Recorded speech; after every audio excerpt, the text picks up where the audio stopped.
The monster with the red eyes stared ahead of him. Its paw with crimson claws dug into the ground. The huge monster opened its mouth and roared at the 3 soldiers who were nearby. They looked at the monster with determination. It attacked them furiously. The monster said, "How dare these mere mortals challenge him?" The ground exploded under the feet of the 3 people. The guy in the blue suit landed on the floor. The asphalt split from his foot. He jumped up with incredible strength and swung his sword. His weapon cut the monster in 2. The guy was smiling with satisfaction, and there was an explosion behind him. The monster fell into fragments. The guy went to the sinkhole. His sword was breaking into pieces. He took a piece out of the pit. The boy received a fragment of the dragon's blood scroll. He held the fragment in his hands with a smile. A message appeared before him asking if he wanted to combine all 9 fragments of the scroll. The fragments spun around him. They were combined. He received congratulations for obtaining the 5-star legendary dragon blood scroll. He held the scroll in his hand. He held it with pleasure. Behind him, a person stabbed him in the back, and the scroll fell out of his hands. It was his sister, who apologized to him and promised to take care of the scroll and Jojo for him. Her name was Mu Chen. The player Zhang Yi was attacked by the critical strike skill of the player Mu Chen and lost 32 million HP. Zhang Yi was lying bloody in a sinkhole. The system informed him that he had no resurrection options left, so he died. Apocalypse, a virtual reality game that involved thousands of top designers around the world, cost 3 trillion yuan and took 5 years to create. Apocalypse is a modern action game that tells the story of the mid-21st century, when alien monsters invaded the Earth through wormholes and attacked humans. The battle between the 2 sides caused serious damage to the ecological environment of the Earth, and all non-human beings living on it were infected and began to mutate.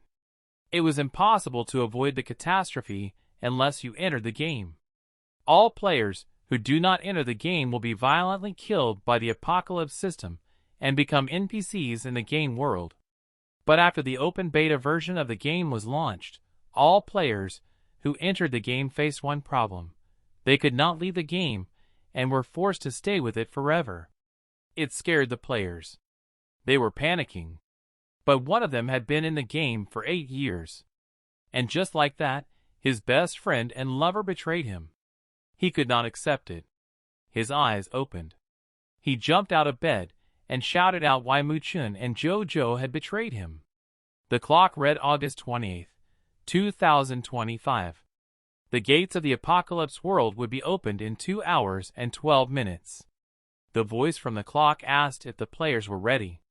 Zhang Yi held the clock in his hands and was shocked, because at that time, the apocalypse had not even been introduced. He went to the window and opened the curtains. It was calm outside. Zhang Yi realized that he had returned at a time when the game had not yet been announced. He planned to take revenge on Mu Chen. His fist was clenched with rage. Zhang Yi sat down at his laptop. The most important thing now was to find the divine talent cards that had been scattered before the game started. He Googled about these cards on the internet. In the apocalypse, the system will randomly give all players talents when they enter the game. Rare divine talents can only be activated by finding a talent card in reality. Sky Fortune, the developer of Apocalypse, released 10 divine talent cards that were randomly scattered around the world. If the location of the cards remained the same, then the closest divine card to him was on the roof of the Jimao building, the tallest shopping mall in Linhai City. Zhang Yi flew to the city. He ran through the streets and climbed up that building. Zhang Yi was right. The card was indeed there. It levitated on a stand and was golden in color. A man stood behind Zhang Yi. Lu Qingjie said that the entire Jimao building belonged to him, including the map. Zhang Yi said that the first to arrive had the map. This guy was the owner of the last divine talent card in his former life. Lu Qingjie, the heir to the largest real estate company in Linhai. Several armed men aimed at Zhang Yi. They started shooting. Lu Qingjie threatened him for taking what did not belong to him. The clouds parted. Bullets flew near Zhang. He ran, turning back. Zhang ran to the wall. He jumped down and looked at his watch. It was 5 seconds past 12. Zhang jumped to the map. Lu Qingjie yelled at him not to even think about taking his card. Zhang picked up the map. In his eyes was Lu's reflection. He fired at him. The bullet flew to his head. There was a noise in his eyes. It was 12 o'clock. The bullet was in front of Zhang's eye. Someone's silhouette appeared over the city. A man in a dress and gold jewelry. The game had begun. Zhang had a map in his hands and a choice before his eyes. Did he want to enter the apocalypse? Zhang quickly made his choice. He was swallowed up in a vortex. He dissolved. Player data downloading. People were confused. Everyone was falling apart. Data was being downloaded. People were disappearing from the streets. A figure that appeared over the city ordered us to go to the world that was meant for players. A strange eye appeared. Zhang returned to the apocalypse. He stood in front of the pyramid with the eye. The card was spinning in a magical field. It was a map of divine talent. Zhang walked toward it. He came close and reached out to the card. The feather began to fall. A beautiful flying creature with long blonde hair appeared. Jean finally received the card. His name, his 22-year-old age, and the fact that he was unemployed were on the card. The creature addressed Zhang as player number 8857. She was his unique gaming spirit. The spirit congratulated him on receiving a rare divine talent card for his personal use. Its ability was to copy the talents of other players, with a recharge time of 1 hour. They stood in a circle with 3 colored lights. There were 3 camps to choose from in the game. There was a camp of elves, animals, and humans. They could choose the camp of their choice. Zhang was thinking. In his past life, he had chosen the human camp. Players in the human camp could increase their prestige rating by 20%, and moreover, in the apocalypse, prestige was the most important thing. The spirit had something for Zhang. She held a bundle in her hands.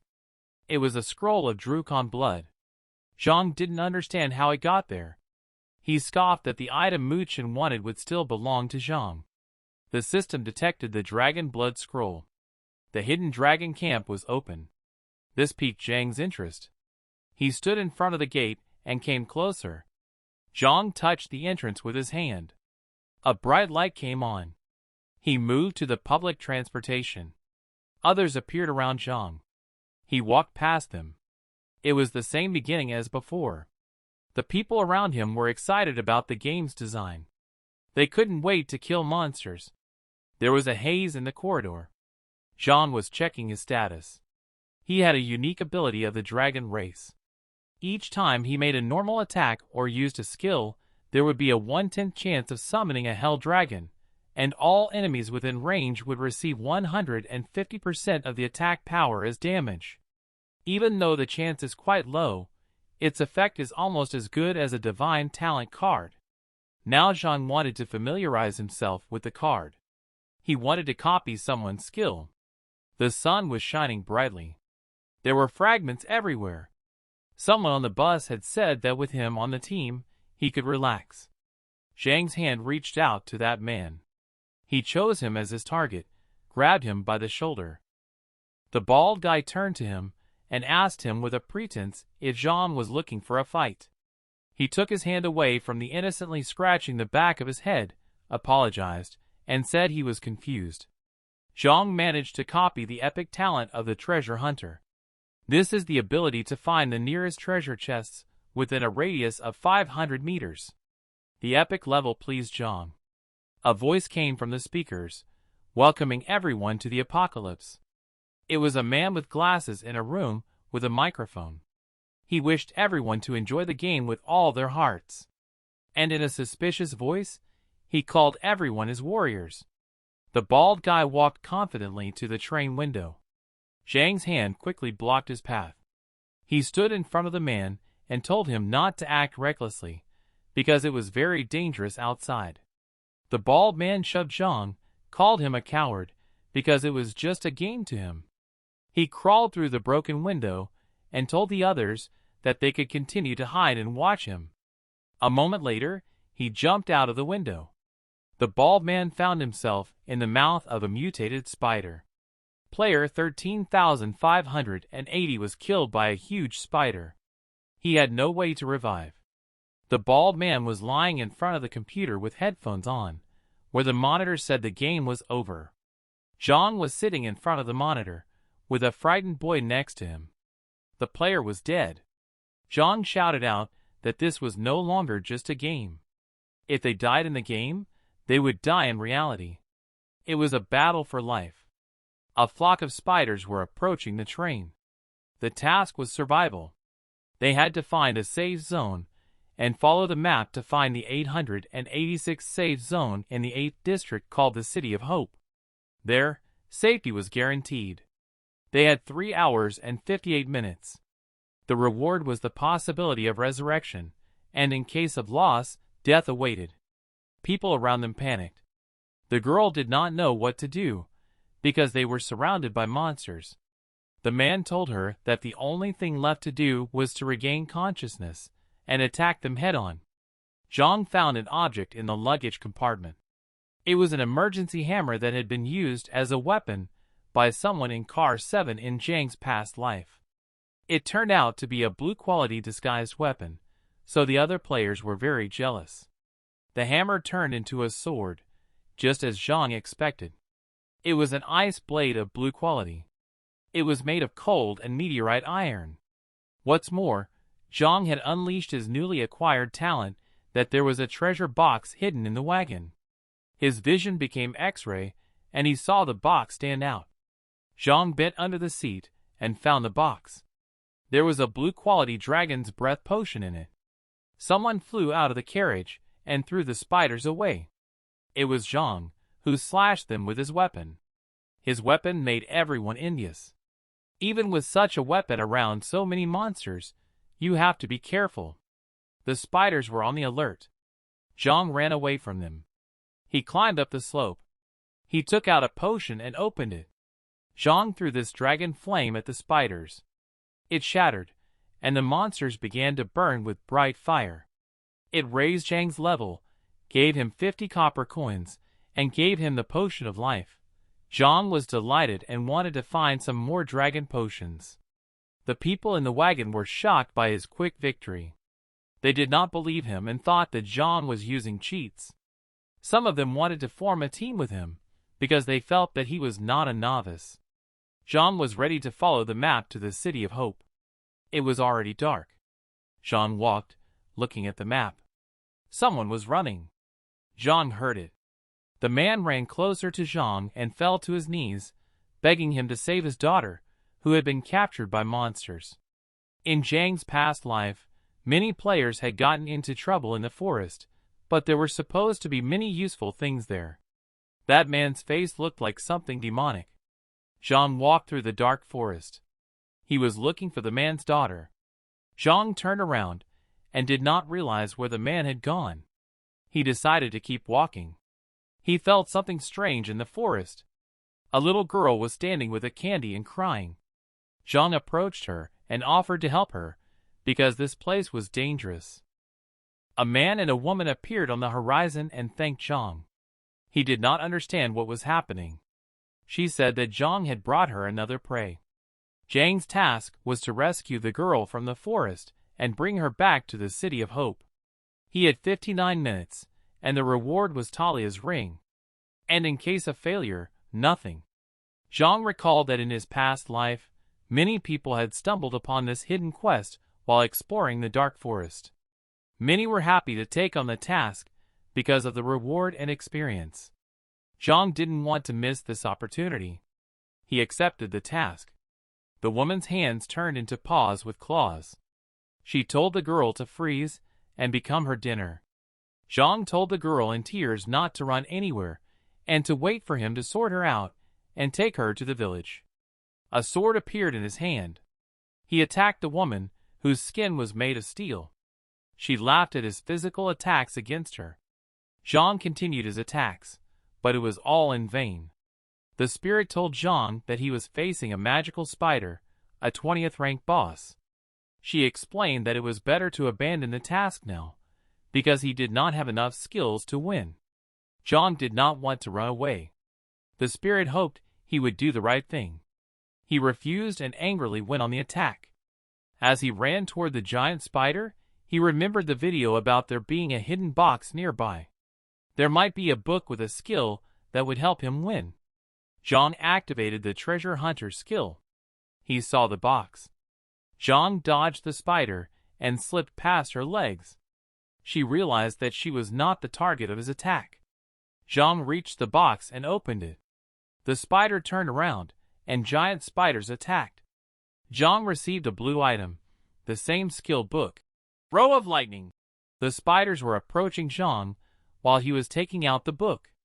It had the ability to release a series of lightning bolts that bounced from enemy to enemy, dealt 200 points of damage, and each attack, when it killed an enemy, increased the damage by 10%. The spider was preparing to attack Zhang. At this time, he touched the book and received an item.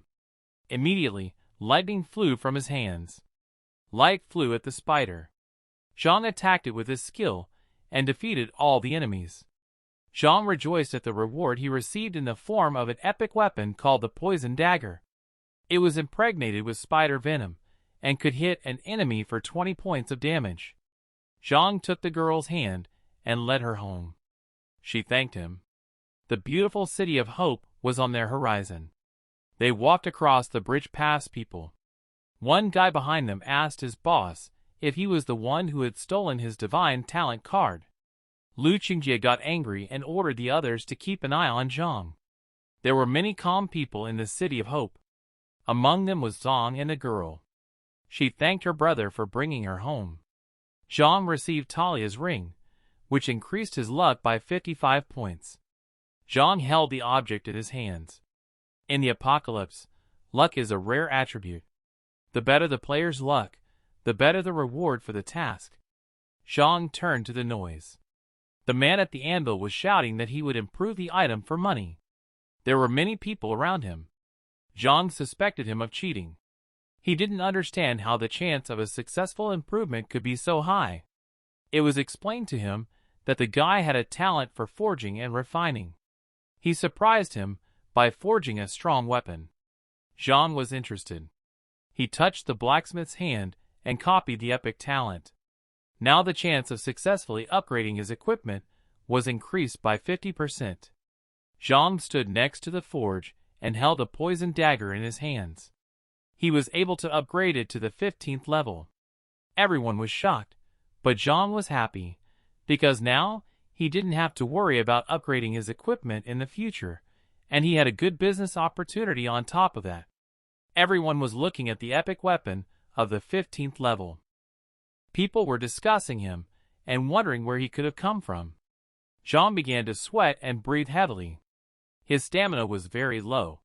He needed to rest at the nearest tavern. He headed there to rest before the new improvements. The tavern was a special place for players to rest after a fight. Zhang sat down at the bar and paid for a single room. He received a key, and behind him, he heard talk about a lucky player on the World Channel who had completed a secret mission in the Dark Forest and received an epic weapon. Zhang believed that luck was also part of this item, but he would do his best to balance the two characteristics. Zhang was lying in a tavern room. He was thinking about how he could get to level 20 faster and change his profession.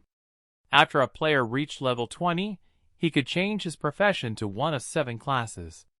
The options included Knight, Berserker, Assassin, Mage, Archer, Priest, and Beast Lord.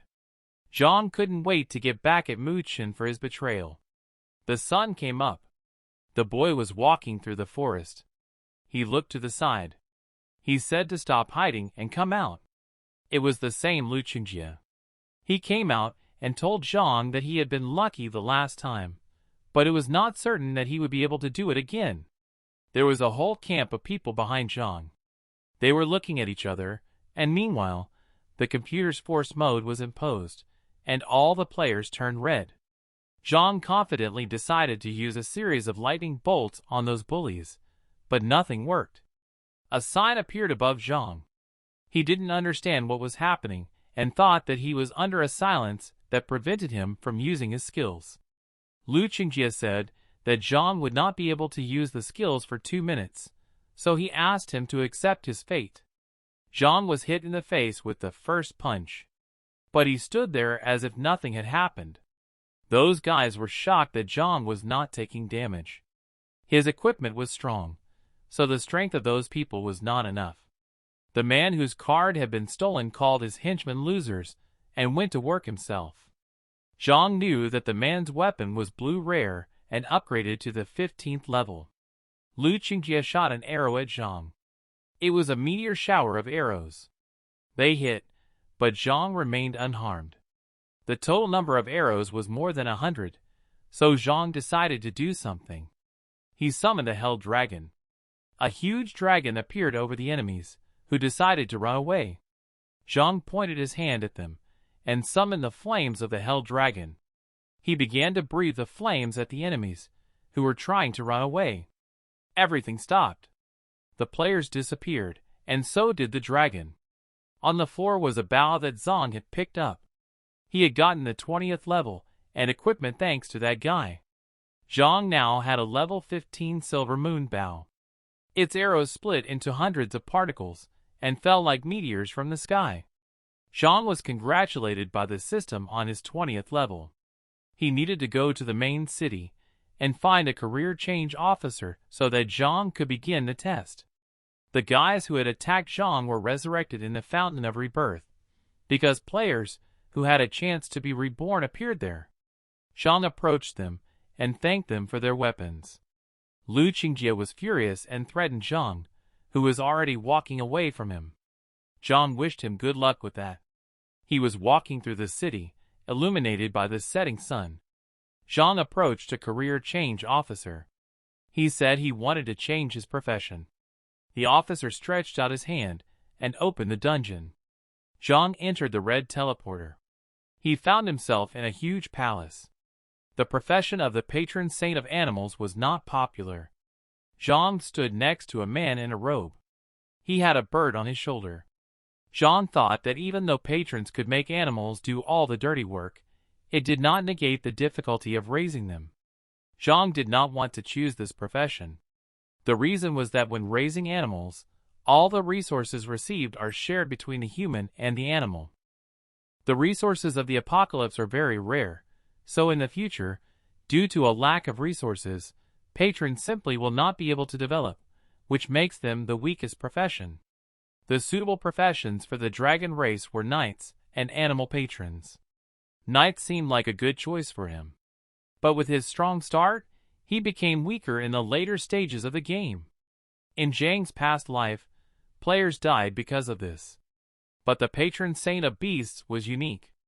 Thanks to his divine talent, he could get 10 times more resources than others, and using the dragon race, he could get strong companions and create the perfect team. The man in the robe said that he had been waiting for quite some time. The spirit told him to think carefully about his choice, because the right profession would make life easier. Zhang chose the profession of a patron saint of animals. The man in the robe touched Zhang's forehead with his finger. He had chosen his profession. His body began to absorb new energy.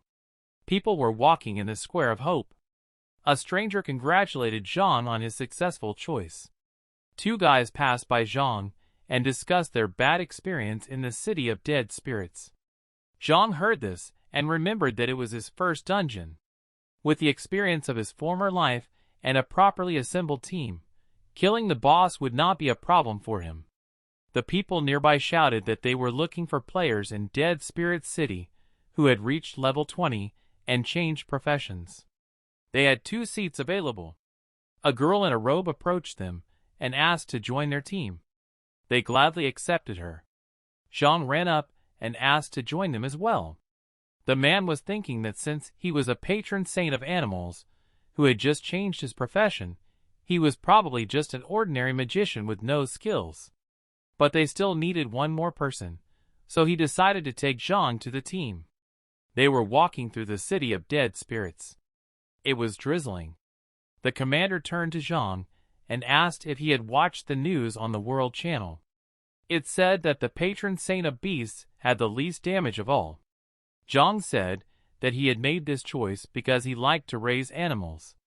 The girl in the robe turned up her nose at the answer. Suddenly, a spear began to fly at them.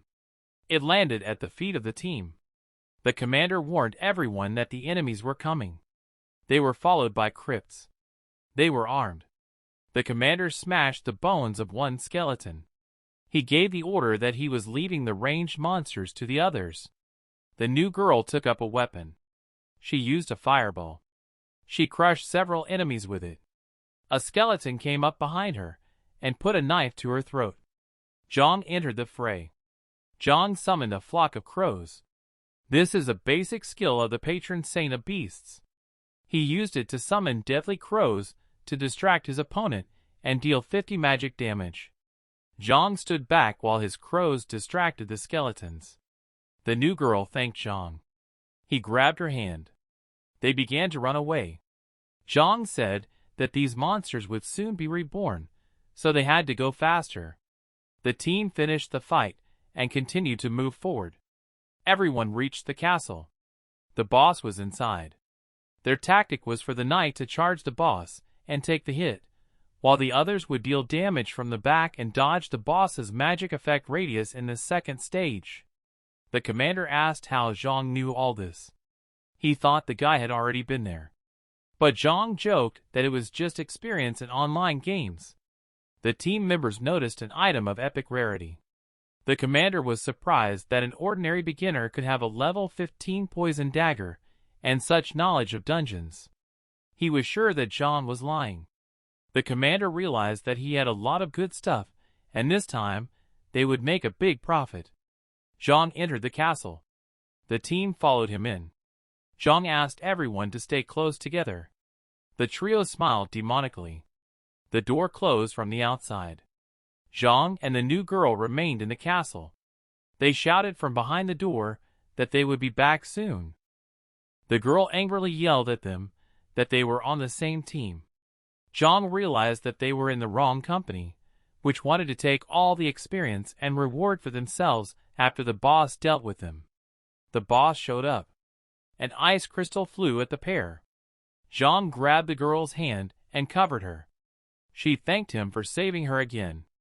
The boss was approaching. It was a level 30 zombie archmage. The monster was preparing a new attack. Zhang realized that without the tank, they would not be able to withstand the boss's attack. The girl cast a seal and summoned the warriors. She said that they appeared thanks to her soul summoning talent, but they would not last long, and they had to think about what to do. Soul summoning is a divine talent card.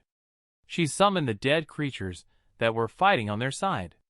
The effect was only for 5 minutes, and the recharge was 24 hours. Zhang said he only needed a little time. He summoned a series of lightning bolts.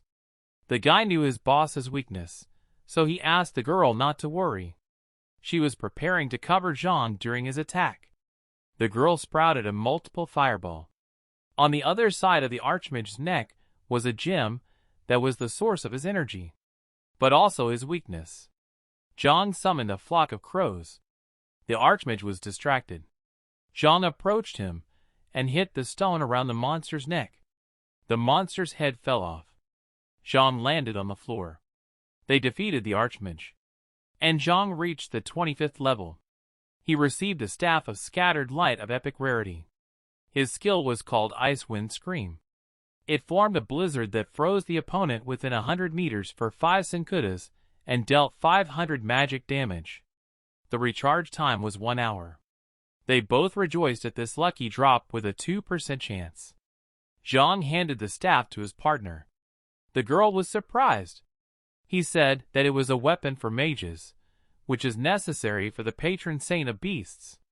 Besides, they survived thanks to her talent. Outside, the traders heard that the fight in the castle was over. One of them said that the boss had probably already finished off the two of them. The commander happily announced that it was time to go get their trophies. Zhang kicked open the door, to which the lowlifes were reaching. They were surprised that they were still alive. Zhang asked them if they were upset that they did not see a corpse in their place. The commander slashed his sword and told his men not to be afraid, because he was sure that the two were already tired. The traitors went to attack the victors. Zhang stood in front of the girl with a new staff. The commander swung his sword while Zhang stood in front of his accomplice with his arms open. He wondered why they had betrayed their comrades. The commander's sword of grief kissed Zhang's forehead. He grabbed his girlfriend's hand, copying her talent for soul summoning. A flash formed between their hands, which puzzled the commander. He used it to revive the Archmage's soul. Zhang threw this monster at those traitors. They were shocked. The traitors froze and disappeared. Players Wang Hao, Du Wei, and Sui were attacked by the Archmage's soul. The system found that they had no chance of revival, so they died. Zhang suddenly began to fall. He fell to the floor, and his henchmen came up to him. The player's endurance had reached a minimum. He needed to rest urgently. His eyes started to go dark. Zhang could barely see the girl. He was in second place in the ranking. In the room, a young boy was sitting on the couch, telling his father that he was bored with those games and wanted something new. The father replied that if the boy beat him, he would buy him a new game. The boy was excited to win first place. The man took the Book of God Hunters from the table. The father walked down the endless corridor. The boy shouted after him that he was stuck in the game and would probably not be able to play a new one. Zhang was in a tavern room. He woke up with a headache and no idea how long he had slept. He poured himself a drink and saw a letter on the table. He sat down to read it. It was a letter from his partner Han Yero. She thanked him for saving her and wrote that if Zhang was reading this, she had probably already gone to find her older brother. The letter also said that the storage ring contained all the things of those people that might be useful, and that she would hope to see them again. Zhang held the ring in his hand with a smile and clenched it into a fist. The inventory appeared in front of Zhang, and he suspected that those guys had killed a lot of players because there was plenty of stuff. As he sipped his drink, he realized that he didn't have to worry about equipment anymore, and that all he had to do was find the beast. Zhang opened the map and looked at it. He remembered that there was a hidden dungeon in the north, the Tomb of the Dragon Crown. It was the only dungeon where beasts could be found up to level 40. He had to choose his teammates wisely, so that it wouldn't be like with Wang Hao. Zhang went out into the city.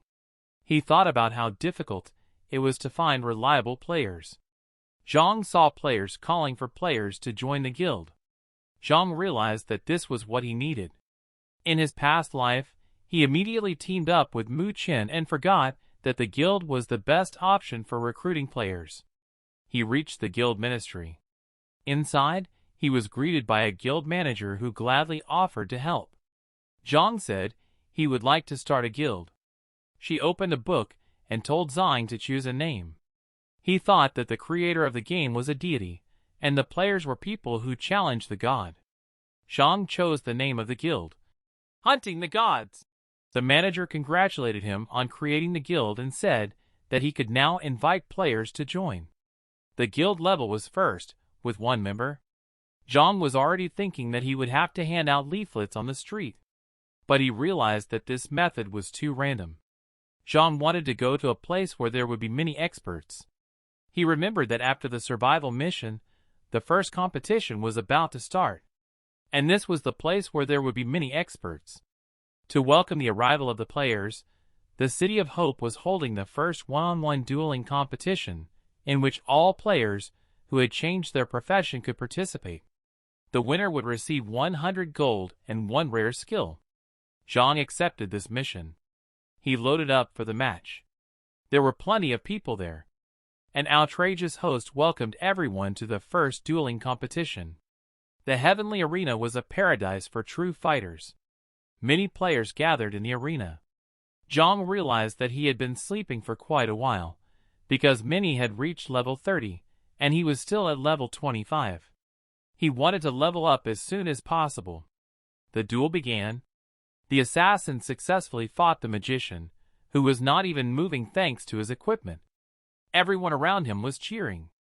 The magician stretched out his hand. He used the talent Shadow Prison. It was an exclusive mage skill that paralyzed the enemy and dealt shadow damage.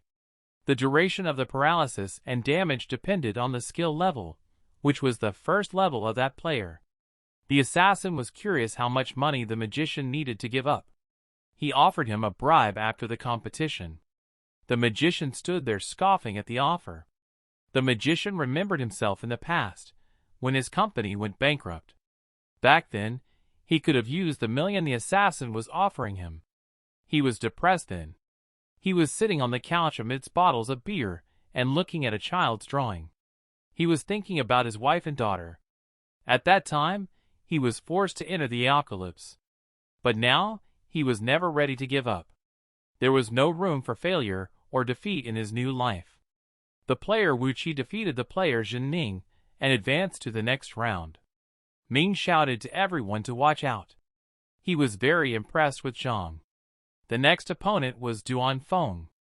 The random selection for the first round was complete. The system asked you to go to the appropriate site at the approved time. Duan Feng was Zhang's opponent. In his past life, he often saw this name on the World Channel. Duan could complete many difficult dungeons without assistance. Zhang wanted to recruit him. They were invited to playground number 20. Zhang pressed and got there. Duan Feng was already waiting for his opponent, so he invited Zhang to start.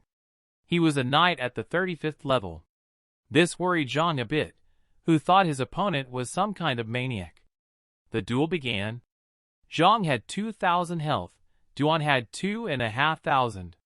Since Zhang was a lower level, Feng let him attack first, so it wouldn't look weird.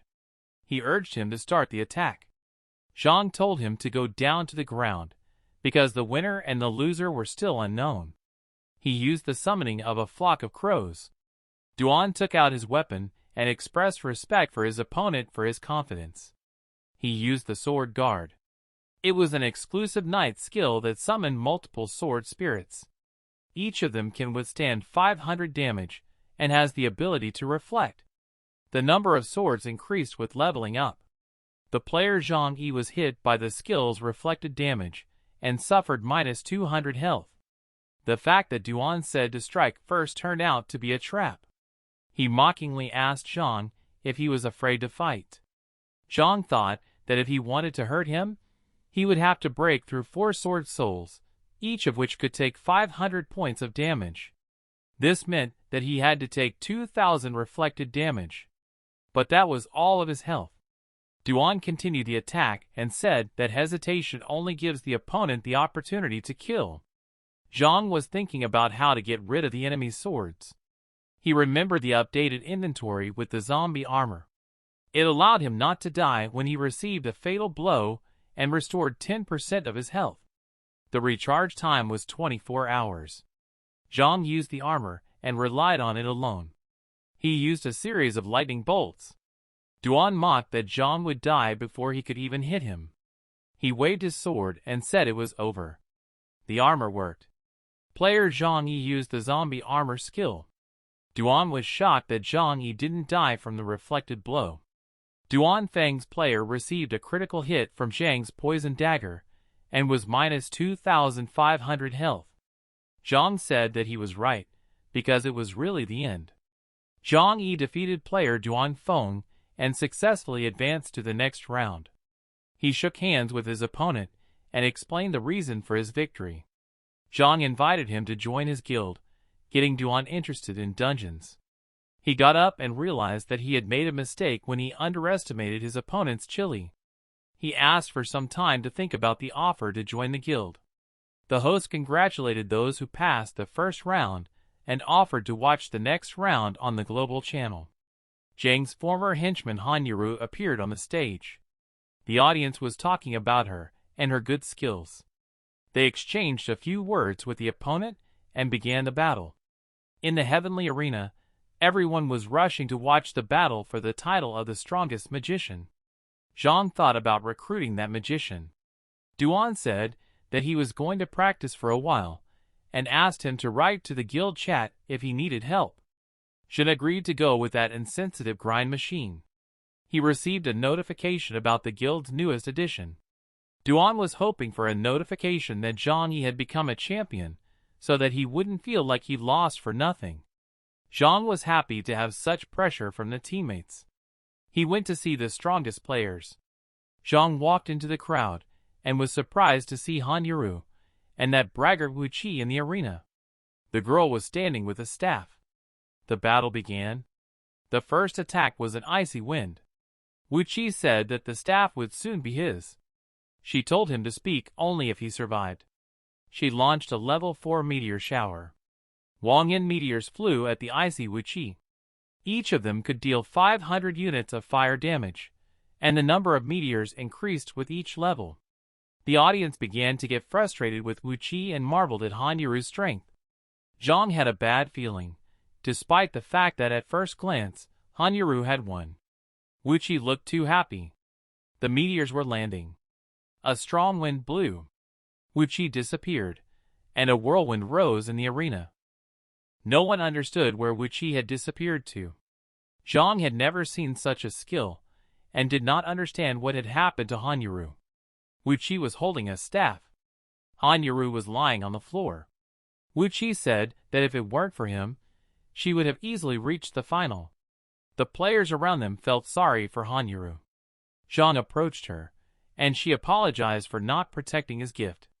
Zhang assured her that everything was fine, and decided to reach the final on his own. Player Zhang Yi defeated player Chen Feng and moved on. The player Wu Qi defeated the player Qin Long and advanced as well. Zhang also defeated the girl Ring of Fire. After many rounds, there are 2 players left who will compete for the champion title. Wu Qi and Zhang Yi will face off in the same arena. Many people gathered around the arena, discussing Zhang and waiting for the battle. They stood opposite each other. Wu Qi laughed at the sight of Zhang. He, in turn, said that he hated those who took other people's things the most. The duel began. Wu Qi banged his staff. The players began to make noise that the duelists had disappeared again and didn't want to look at this air. They were in the space of nothingness. Zhang realized why Han Yuru had disappeared. Wu Qi creates a separate space. It was a legendary talent that created a virtual space where the creator increased their damage by 30% and the opponent's damage was reduced by 30%. It lasted for 5 minutes. Wu Qi was confident that no one could defeat him in this space, and the chance for revival was being absorbed. He offered a leniency if Zhang would admit defeat. But he went on the attack. Zhang realized that he couldn't copy the talent, and challenging the crows was useless. The player Zhang Yi was damaged by a shadow arrow, and he received -700 points of health. Zhang realized that if this continued, he would die, but he would be revived in the same space. A smile appeared on his face. Zhang took his dagger and stabbed himself. Wu Qi was shocked. Player Zhang Yi had been fatally injured and died. The player had a chance to be revived, so he was revived in the same space. The special area didn't work according to the rules of the competition, so the player could respawn at the place of his death without visiting the fountain. Zhang used the soul summoning skill. Wu Qi tensed up. Zhang Yi cloned himself and said that even if he lost the chance to be reborn, Wu Qi would not get away with it. The crows, who hated him, flew at Wu Qi, and he fought them off. Zhang asked if Wu was ready. He started attacking Wu while he was fighting off the crows. Wu Qi felt a change, that Zhang was too fast. The player attacked the opponent from both sides using the double skill row of lightning. Wu Qi flew away. But he was not going to lose again. Player Wu Qi received -800 health units from the double row of lightning. He put his fingers to the ground and shouted that there was no way he was going to lose. A dagger flew behind Zhang. It was approaching his back. Zhang's spirit ran over and covered his back. The spirit disappeared, saving Zhang. The fight continued. Zhang gathered his strength and continued to attack his opponent. He struck him, driving Wu's head into the ground. A bright light arose. Zhang was splitting space. The player Zhang Yi defeated the player Wu Ziam and won the title of champion. A whirlwind rose in the arena. Zhang stood over Wu Qi with his staff. The spectators around him again saw nothing and discussed that Wu Qi had gotten what he deserved. The host approached the winner and raised his hand, proclaiming Zhang the champion of the competition. Everyone expressed surprise that the patron saint of beasts could become the champion. There was a spark between Zhang and Han Yuru. The girl was happy that he had done it. Zhang was presented with a reward, and when he opened the box, he would receive a random piece of historical rarity equipment. Zhang was happy to replace the level 20 dagger he had lost. He started to open the chest. Zhang received the sword of ice and flame. The wind rose in the arena.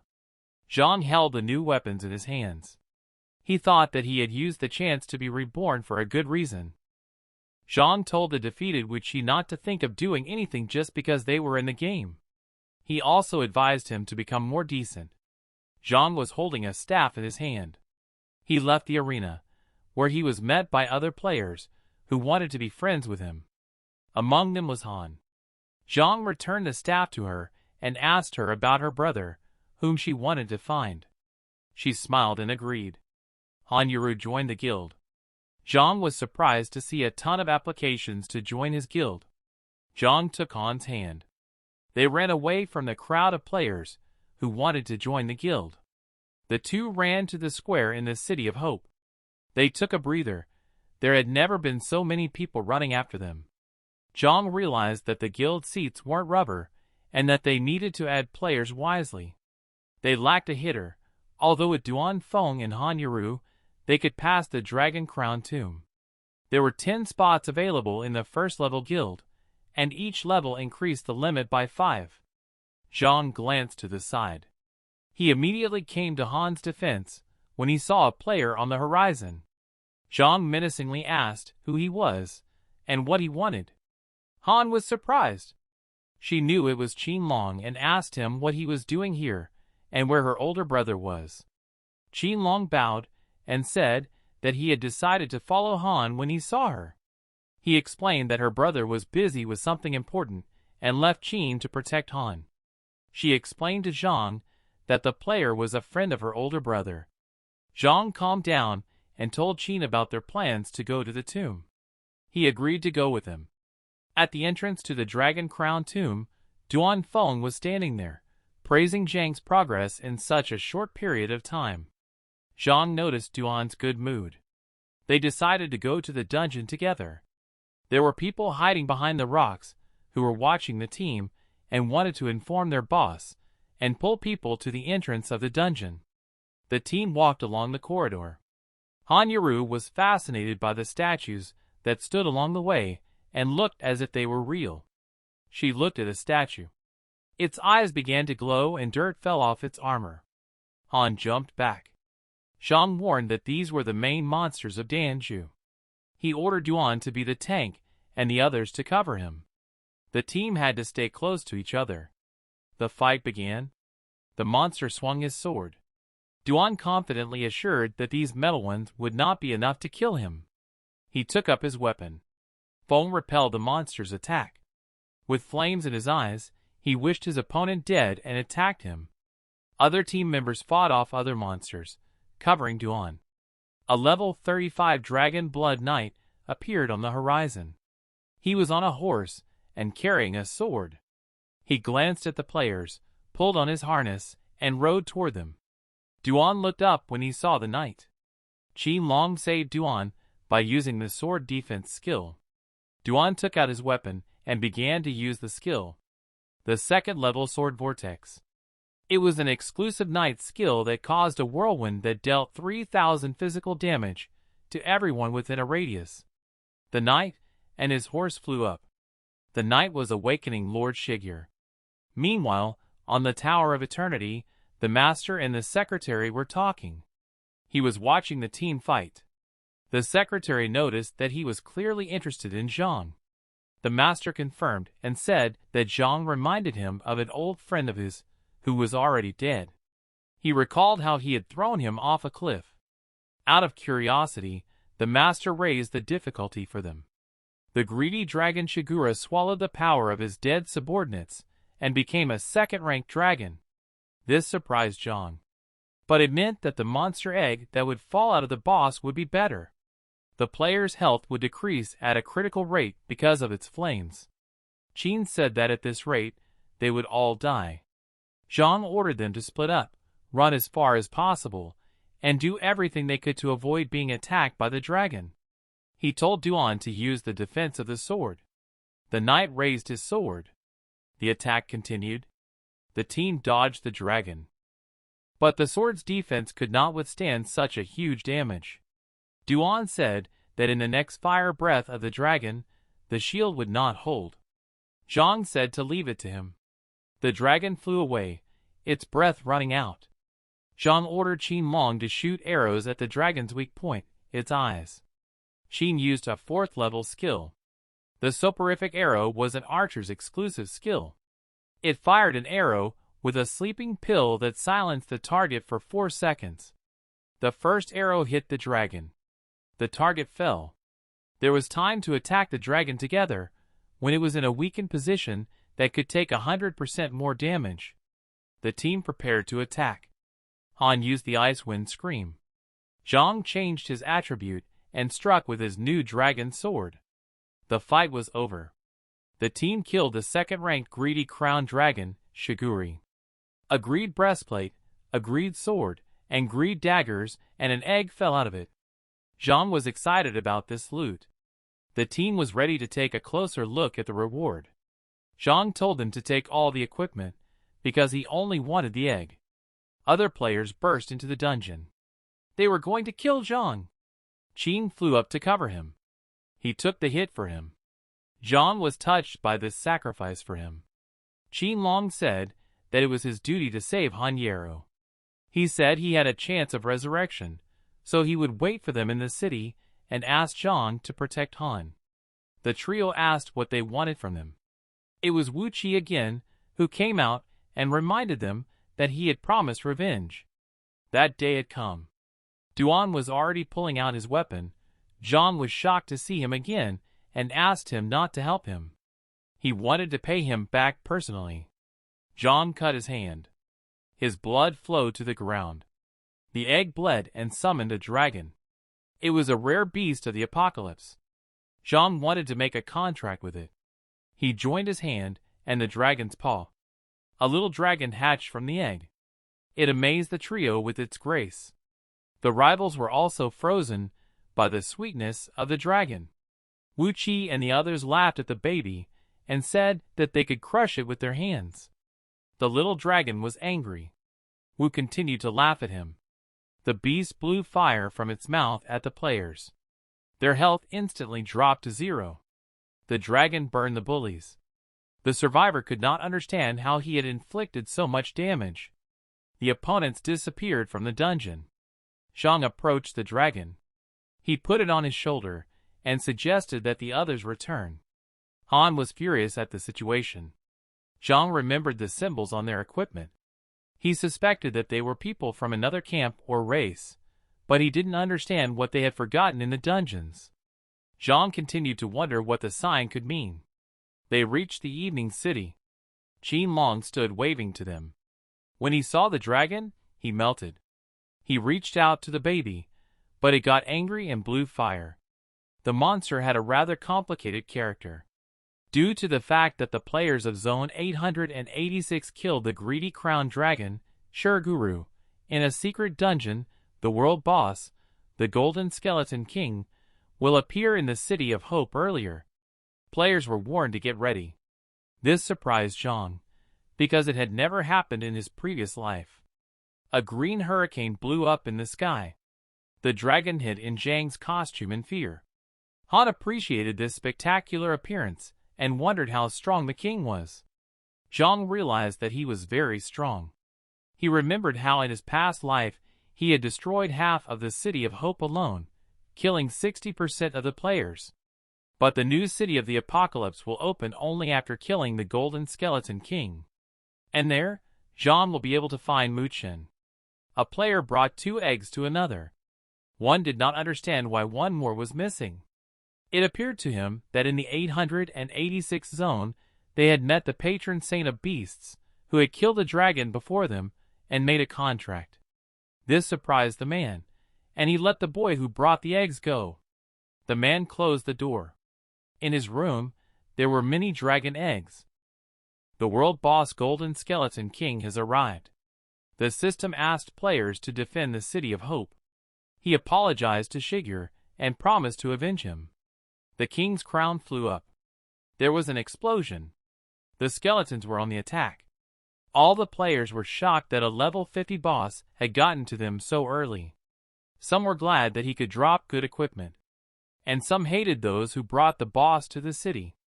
The mission was to defend the City of Hope. Players had to stop the Golden Skeleton King from attacking the city. The 3 players who dealt the most damage to the king would receive a reward. They would get a lot of experience, gold, and legendary equipment. The penalty for losing was the death of all players in Zone 886. Zhang recalled that everything was just like in his past life. But now he had to act faster. He ordered the team not to panic. The Skeleton King was moving slowly, and all they had to do was keep a distance of 100 meters and use ranged attacks. They stood in front of the king, and Zhang said that they would kill the boss if everyone listened to the instructions. They started the attack. Duan Feng should attract mobs, and the others go for the boss. They were approaching the king. The Golden Skeleton King ordered the soldiers to destroy those players. The offensive began. They cut off the heads of the skeletons. A skeleton attacked a girl who was treating her wounded friend. Zhang explained that it was very dangerous outside the city, and it was better to return to the city, saving the girl and her friend. She turned back to Zhang, who was on his way to the king. The pack of monsters continued to advance. Zhang warned everyone to be careful with the groups of skeletons, and asked Duan Feng to break them. Duan accepted. He took out his sword and used the shadow's swirl. He smashed the skeletons' heads apart. 2 men in robes whispered that if he continued like this, all the reward would go to the god hunters. One of them looked at Zhang and told his henchmen to contact the other guild leaders. He didn't want Zhang and his team to take all the rewards. Behind Zhang were people preparing a fireball. They directed it against Zhang. He turned around and asked what they were doing. The man in the robes said that they had come to collect the World Boss Award. Another bunch of greedy idiots who thought they could defeat the Skeleton King. They even got in the way instead of helping. Zhang said that he didn't have time for them, so let them prove by force that they were worthy of the reward. The boss laughed at the people and said he would send them all to hell by jumping on them with a sword. The players hid behind a golden shield from the Skeleton King's attack. Zhang did not understand what had happened. The girl he helped was nearby. She said that she saw the lack of a hitter in Zhang's team and came to help. Zhang thanked her. Qin shouted at Han to move away. Her foot was stuck in the ground. The Golden King was standing in front of her. Zhang also shouted a warning. The boss approached Han Yero and said that there was no point in resisting and that the only way out was death. The boss took a swing at Han, but the elder brother repelled the boss's attack and ordered Han to run. The boss laughed at his intentions to knock him out, because he was the king of death here, who had not even begun to use his full power yet. He excitedly asked him to show him how strong a king of death could be. The boy jumped up and began to attack. He damaged the king and reduced his health by 5,000. The boy expected him to be strong. The Golden Skeleton King laughed at his blows, which were ticklish for him. The guy asked him not to be overconfident at the beginning. He activated the Berserker state. He shouted at him to take his blood and give him great strength. The Berserker state was an exclusive combat form that reduced health by 1% every second and increased damage by 10% in return. He jumped up and called out to watch. The guy activated the Berserker's dissection.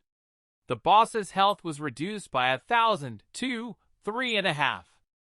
The golden skeleton king fell down. The boy looked at his boss and asked if he still felt ticklish. The king was furious. He swung his weapon, resenting the miserable mortal and preparing to take revenge on him. The boy took the blow with dignity. Their fight was fierce. The other players were watching. Zhang realized that the guy was hoping to lose health to become stronger, but his health was at a minimum, so any mistake could result in death. The boss attacked the boy from above. There was a lot of dust and wind. He had only 1 HP left. He used the divine talent of the immortal body. Therefore, the guy survived the strike of the golden skeleton king's hell sword. The boss didn't understand how it was possible, but the guy laughed and asked him to continue, even though the fire tickled him. The immortal body was a divine talent card that, once activated, made the holder invulnerable for 60 seconds, and the recharge time was 24 hours. The boss was screaming in convulsions. All the king's blows missed the guy. Zhang was surprised that he alone could resist the world boss. The boy stood concentrating.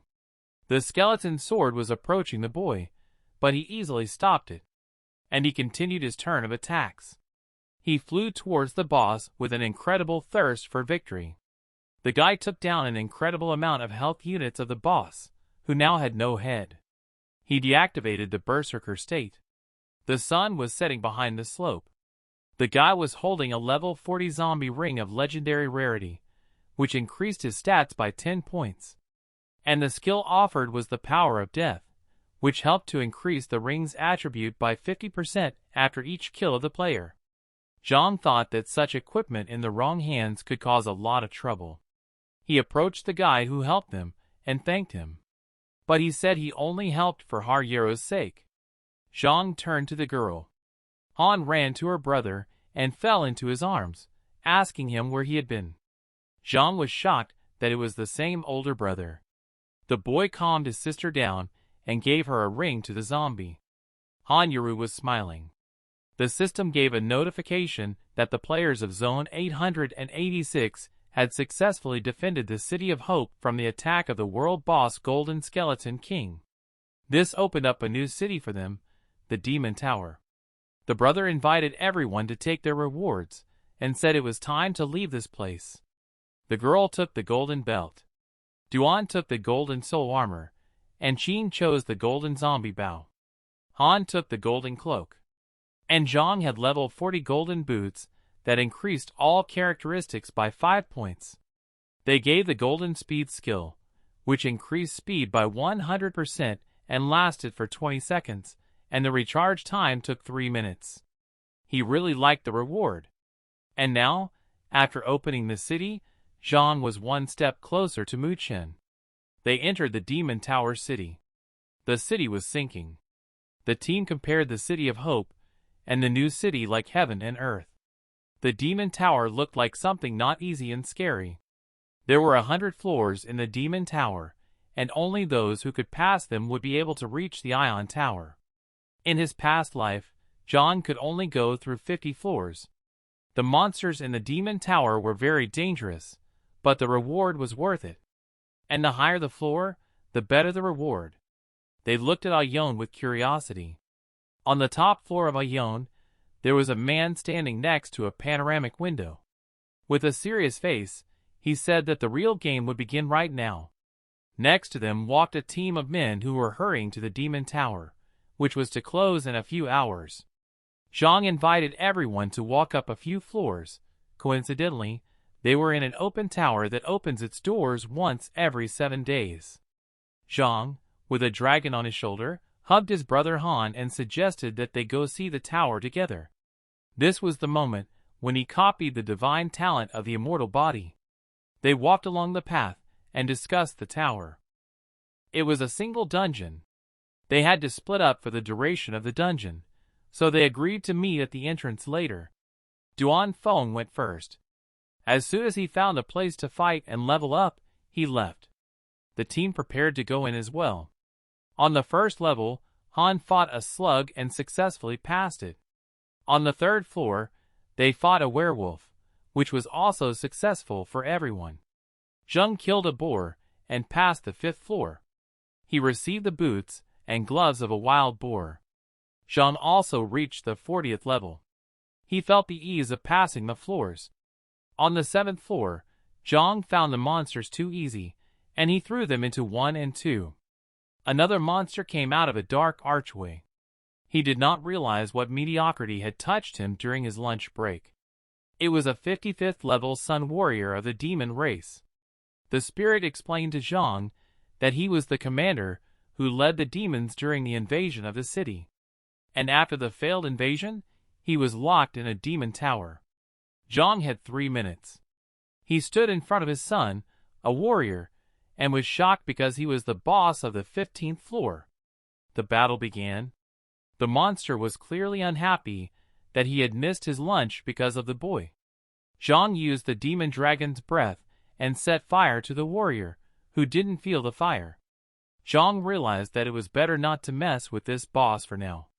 Sun Warrior swung his weapon. He hit Zhang, and he began to bleed. A notification came up that the demon tower would close in 10 seconds, so progress would be lost. Zhang had minimal health and didn't understand why that bastard had become so strong. Fortunately, Zhang was already leaving the place. The boy and the dragon were provoking the monster. It got angry and took a swing at Zhang.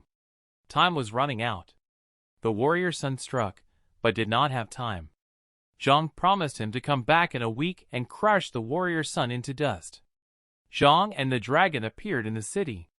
He realized that the monsters were still dangerous, and if the tower hadn't been closed, they would have died. Han Yuru was worried about her brother, who hadn't returned due to strange circumstances. Xin Long and Zhang came over to calm her down. They said that he might have gone on business. Han Yuru was sad. She had a special mission for the players. Guild War is a city of origins. In order to establish interaction between the guilds, the first battle of the guilds took place in the city of origins. Any large guild could participate, and the reward was a teleportation device. Han Yuru said this was the first time she had heard of such a device. Zhang said it was one of the best apocalypse items. Although it did not help in the battle, you could put it in a good place, do nothing and collect taxes for its use, and become rich. He also thought it would help him get to Muchen faster. Zhang suggested that everyone take a break. In 4 hours, they would go to the Guild War. Zhang approached the girl and Qin. He asked them if they had any plans and offered to join his guild.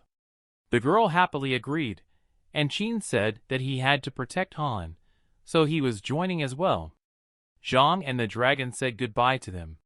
The player Qin Long and Xiao Yao joined Zhang's guild. Now all positions were taken. Zhang was confident of winning the guild war.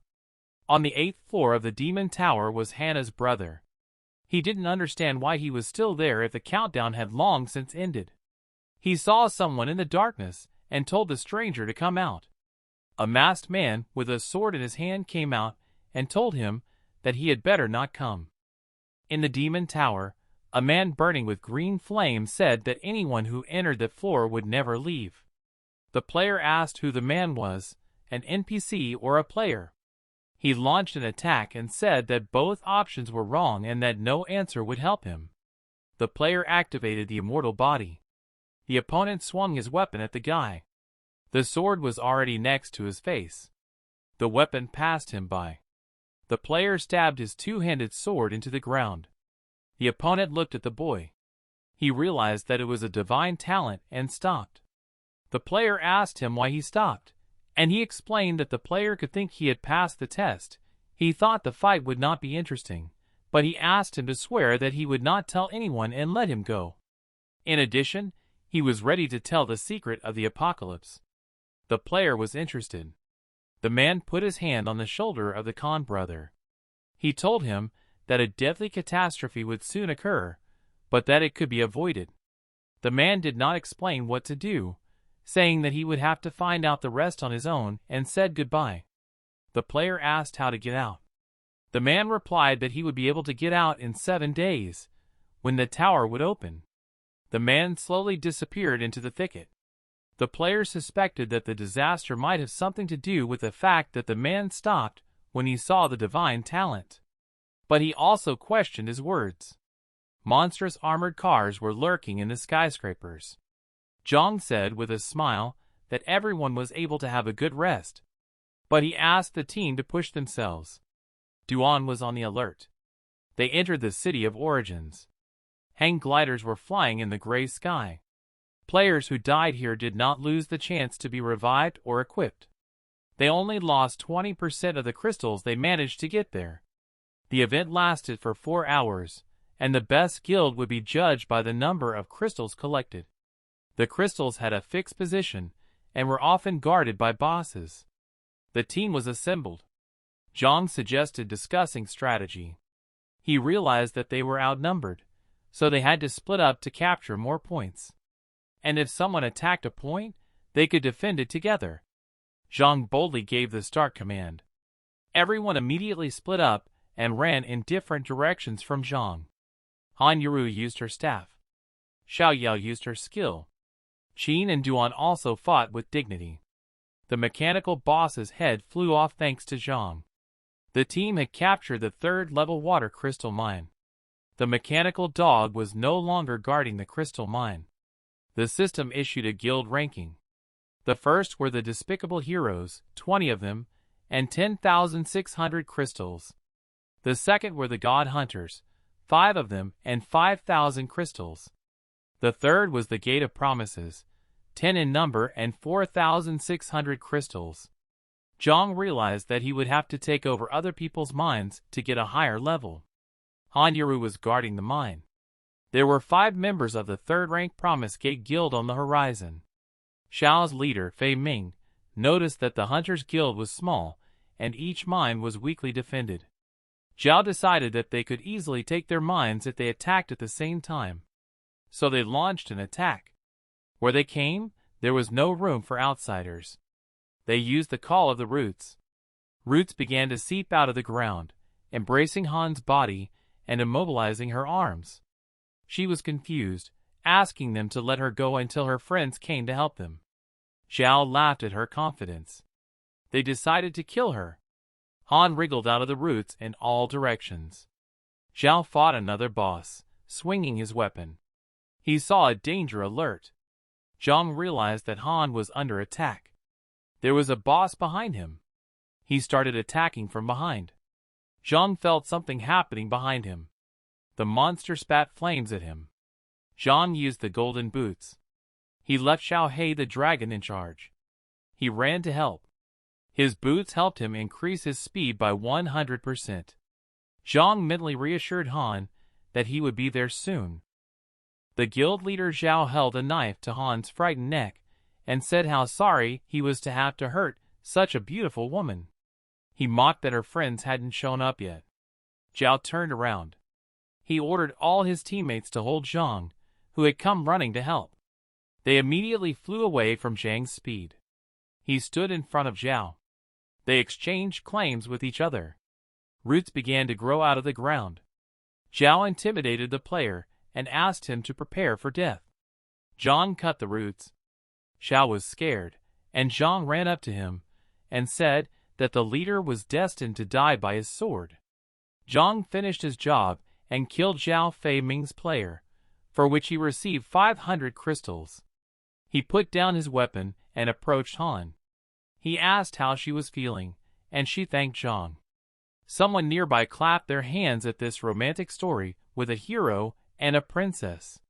The unknown person knew Han and greeted her. It was Shi Tu Yang, the leader of the Despicable Heroes Guild. He asked Zhang to move away from Han. The girl called Shi Tu Yang a bastard and said that he constantly picked on her in real life. Zhang took Han's hand. They walked away, and afterward Shi Tu Yang offered a duel, where the reward would be 10 mines from the level. And if the Hunters Guild lost, he wanted to take Han for himself. Zhang asked him to disappear from the eyes of the narcissist Shi. He immediately used the 10-fold speed talent after the refusal. This talent increased attack speed by 1,000% in 1 minute. Zhang backed Han away from the attack. Zhang attacked Xie Tu Yin and promised to deal with his guild after him. She promised that Zhang would not leave alive. Swords flew in Zhang's direction. He did not have time to fight back. His weapon flew out of his hand. Zhang could not dodge. Shi Tu-yang pierced Zhang with his sword. With a satisfied face, she said that Zhang was no match for the legendary talent. Tears appeared in Han Yiru's eyes. A blue stream of energy appeared around Zhang. He was ready to disappoint Shi with his slightly better divine talent. There were explosions in the city from sword strikes. Zhang held his sword with a smile and took it out of his chest. Shi Tu-yang was stunned that he had managed to avoid being struck. Zhang wondered what that player without legendary talent could do. The sword sliced through the air again. Zhang didn't die from the blow. Su was already going a little crazy from the misunderstanding. He stepped away and started shouting for help. Suddenly, someone landed. It was Su's teammates, who asked them to take down the player. Zhang laughed at this duel. Su had been planning an ambush from the beginning. Tu-yang got angry and threatened the player with death. Su's guild prepared to attack. Zhang thought it was a good chance to earn crystals. The guild attacked Zhang. He laughed awkwardly and asked them to continue. They were frightened to see him blocking all the attacks, as if Zhang's body was absorbing the damage. It was time for his attack. He used the Hell Dragon Flame skill to blow fire at the opponents. Shi's health immediately dropped to a critical level. His guildmates died. Shi Tu-yang died after them, and he managed to tell Zhang that he would not give him the mines, despite the fact that he had killed him. She continued to say that victory could only be theirs, but his long speech ended with a punch to the face, which had already killed Shi. Player Zhang Yi killed Shi's player Tu-yang and received 1,000 crystals.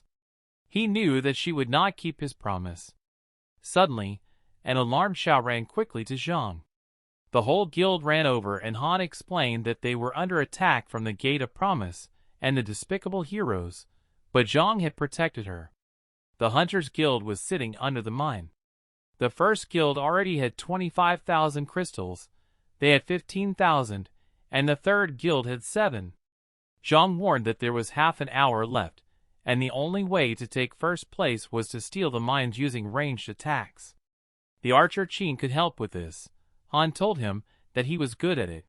He picked up his bow, bowed his head, and apologized. He thought he wouldn't be able to do it. He was tormented by doubts. Qin long thought back to the past. After a bad time, he practiced, reassuring himself that it was nerves. He was nervous and hoped he could live up to expectations. But his arrow missed the bull's eye. He listened to people tell him what a failure he was. He sat in the corner listening to all the criticism and humiliating insults. Qin was thinking that the bow was none of his business. Zhang put his hand on his shoulder. The competition continued in the city. Zhang supported Qin, reminding him that it was he who had saved him in the donji. Then he got right into the eye of the dragon, so it would not be difficult for him to deal with those underdogs. This support helped Qin, so he agreed with a twinkle in his eye. The girls rejoiced. Qin Long stood on the roof of the building. He was holding a bow and stringing an arrow. The target was the enemy guild. He focused on Shi Tu-yan. Qin launched the arrow. The archer used the golden aria. The arrow flew to the target. Shi Tu-yan was chatting with the timemates about Han Yiru, who assured him that she would soon realize his awesomeness. The arrow was headed for the guild leader. It hit the body of Shi, who was unhappy with the repeated attack. Qin said with a smile that his job was done, now it was up to the others. The Hunters Guild took over the new mines. They were still in second place in the rankings, but they were closer. Zhang said it was time to hunt. He started a fight and got crystals. Qin aimed at the other players. There were 50 seconds left. The difference between the two guilds was getting smaller and smaller. Qin's arrow flew. There were 35 seconds left. The difference between the guilds was 1,500 crystals. 12 seconds remained. Qin's arrow attacked the players. They had archers' arrows in their grunts. The guild war was over. The Guild of God Hunters won. They became the champions of the City of Origins, with a difference of 500 crystals. The team praised Qin, calling him the best archer. Behind them was the losing guild. Shi Tu-yong thought only that he had fallen in Han's eyes. The award for the champions was lowered from the hang glider. There were interesting items inside. Zhang took the teleporter and rejoiced. Shi Tu-yong was passing by and warned Zhang that he had long been followed by a race of others, and said that he could forget about a quiet life. Zhang watched them go. Han Yuru asked him who the race of others was. He wasn't sure, but he thought it was related to the people who had attacked them in the Danja. The moonlight was shining in the city.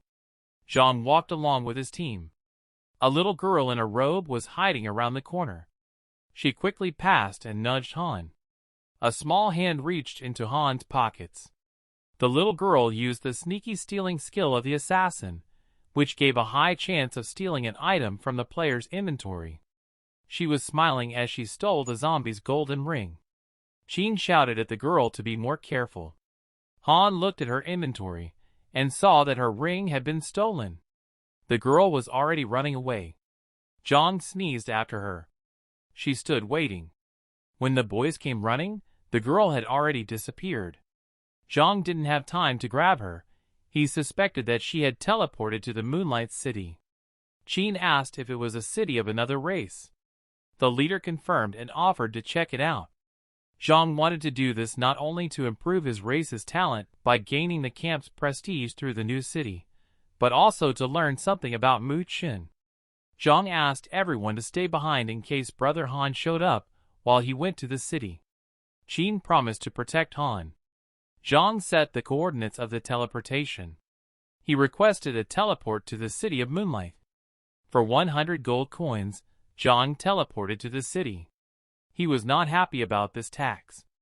The player turned to the call for help and felt the danger in the city. Inside was a girl with a toy. Two big men were coming at her with knives. One of them pointed a sword at her and said that she was running fast. The girl turned away in fright, covering her head. The sword was stopped. Zhang came to the rescue. They asked him if he realized who he was dealing with. But Zhang said that girl should not be hurt. He attacked the robber. They retreated when they realized that Zhang was too strong. The robbers ran away, their heels ringing. Zhang asked why they attacked. Diwu said that she had stolen items, so they had been chasing her for a long time. Zhang asked who they were. She explained that they were from the Gods Guild and were feared by everyone in Moonlight City. Zhang assured her that the people from the Danju were also from that guild. He left and advised the girl not to stay there. The player turned around and saw her following him. Dee was scared and didn't know what to do. He waved her away. Dee promised that she would stay out of the way and help in the city. They went to the hotel and asked for 2 rooms. Zhang and the girl went to their rooms. The player collapsed on the bed. At night, the door opened. Zhang was sleeping sweetly. Dee was standing over him. She was going to kill Zhang and take the 10,000 coins. Diwu took a swing at Zhang with a knife. But she missed because he had rolled over to the other side of the bed. She was furious. Suddenly, Zhang hit Dee in her sleep, saying what a bastard Muchen was. She cringed in pain after being hit in the face. Zhang did not understand what she was doing in his room. Dee lied about dreaming about bad people. He touched her arm and suggested that she sleep while he guarded her. The girl lay down, and Zhang realized that she was hiding something. The boy was behind them. The two reached the Moonlight Church, where the Guild of Gods was located. Diwu said that she had been following them, and saw them disappear near the church. The guy behind them thought the girl looked good. He reached out to touch her, but Zhang grabbed him. It was Muchen. He was frightened, not realizing how he knew him. Zhang got angry in a moment and hit Muchen. Muchen flew away. He smashed the counter. There were people standing on the street who were surprised that Muchen was getting his ass kicked, even though it was usually the other way around. Muchen was furious. The girl had warned him that he was dangerous, But Zhang was serious. He didn't care how dangerous he was. Zhang had thought about betraying his friend in his past life, and in this life he chose to abuse the weak. Mu Chen used the skill of concealment. The traitor threatened him with death. Mu Chen disappeared because of his talent. Assassin's concealment made the player invisible, hid their scent, and allowed them to deal critical damage from the blind spot. Zhang was careful. He dodged the sword but got a cut on his face. In his past life, Mu had also relied on this skill. Zhang could not forget that moment. Mu Chen was approaching him. But Zhang got his revenge this time. He deflected Mu's shot. The player didn't understand how Zhang saw where to kick. Zhang kicked Mu Chen in the head. He flew away. The player held his sword over the chest of the traitor, who could not understand who was standing in front of him. Mu Chen thought he had come across a madman. Zhang sent him to hell. Behind Mu Chen, a man in a cloak appeared from the ground and grabbed him. The unknown man escaped, kidnapping the traitor. Zhang was not going to give him his target. He went in search of him with Di Wu. They reached the Moonlight Church, where their trail broke off. The girl warned him that it could be an ambush. But Zhang was determined to go. She handed him a sleeping pill just in case. Zhang asked where she got it from. She said it was a necessity when traveling alone. Di Wu put her finger to her lips and asked him to be quiet. Zhang grabbed the two guards with both hands, into whom he had slipped the sleeping pills. There were different people in the church. There was a strange cut in the wall. It was a secret room in the church. Mu Chen was there, and he did not understand what this place was. The unknown person mocked that Mu was beaten by a weirdo. Mu Chen asked who he was and what he wanted from him. The unidentified guy in the suit said that now he didn't ask questions, but only kept quiet and did what he was told. Two guards were leaving to replace the others. They were completely covered in a suit. They were only too happy to change because they were tired. The two watched the guards go. One of them suddenly remembered that it was not yet time to change. But the sleeping pills sprayed by the girl in the suit worked faster. They fell asleep, and the girl showed Zhang the way. They took off their masks and went in search of Mu Chen. Zhang turned around. Di Wu took off her costume and said that her mission was complete. The two guards gave her a bag of reward. She also added that in this city, deceiving others was a normal thing to do. Zhang realized that her goal was not to steal the ring. He wondered who was behind the plan. Torches were burning purple on the walls, and silhouettes could be seen at the end of the corridor. The big man said that it was a waste for the boss to call a whole crowd for one little punk. His henchmen did not agree that the boss was wrong, but gave him a chance to go and deal with him one-on-one. Kachik was overconfident. He prepared to attack and pulled out a weapon from behind his back. He threw a stick at Zhang. He dodged, and it hit the wall, but Kachik was strong. The player used the skill to summon a flock of crows. They flew away to distract the opponent. The number of birds doubled after he improved the skill. Despite the crows, the man attacked Zhang and said that this was too pathetic a skill to win. He continued a series of attacks with his stick. Zhang took out his sword and slashed it across the floor. When the swing landed, he slipped. His axe fell with him and hit him in the head. He became dizzy. Zhang mocked his opponent, who was angry about it. The other two decided to go to the aid of the weak duck. They went to help their ally by tying Zhang up. One of them raised a wall of bone spikes. They pulled him right up against that wall. Zhang called out to Xiaohei. The dragon flew to the rescue. The opponent wondered how an ordinary patron could have such a strong beast. The dragon burned the cloths that held Zhang. They underestimated their victim. The cloths tore. Zhang got up and stabbed one of them with his sword. Then he explained to the man on the ground that it was simply that he was stronger than him. Zhang was surprised that the dragon had grown to the first rank. The opponents discussed a plan of action and decided to just give it their all. The trio started attacking Zhang. He decided to use the immortal body skill. Kachuk was shocked. Zhang and Xiao He were attacking their opponents. Zhang was furious. The dragons set fire to their feet. The duck's axe flew away. They fell down without strength. A man approached the three. The duck called him boss. He let the three go. The duck tried to convince them that they needed a little more time, but the boss angrily said that they had had enough. They stood up and said goodbye to Zhang. The boss was happy to see Zhang again. He knew that this player was not the first time here. Zhang was shocked, but lied and said he didn't know what he was talking about. The boss was talking about the dragon egg he found in the secret dungeon at the very beginning of the game. Zhang translated the conversation for Mu Chen. The boss offered him a deal. Zhang would work for him, get the best equipment and wealth, and no one would know about his reincarnation. And if he refused, he would not live. Behind the boss were two strong dragons. Zhang hated people like him, who conquered all these beauties through the suffering of innocent people. In this case, he refused. The boss sent the dragons at the player. Zhang realized that he was in a losing situation. He took the cube for teleportation. No wonder he set the coordinates in the City of Dawn. The teleportation worked, and he was transported. The boss was left alone. Next time, he wasn't going to let him go so easily. The boss came back and made it clear that he wanted him dead because he had crossed him. Mu Chen was shocked. The boss explained that he would not get away with it. Mu Chen became desperate and panicked. The boss sat down with him and explained that Zhang would really kill him, so he had to do it first. He promised to help Mu.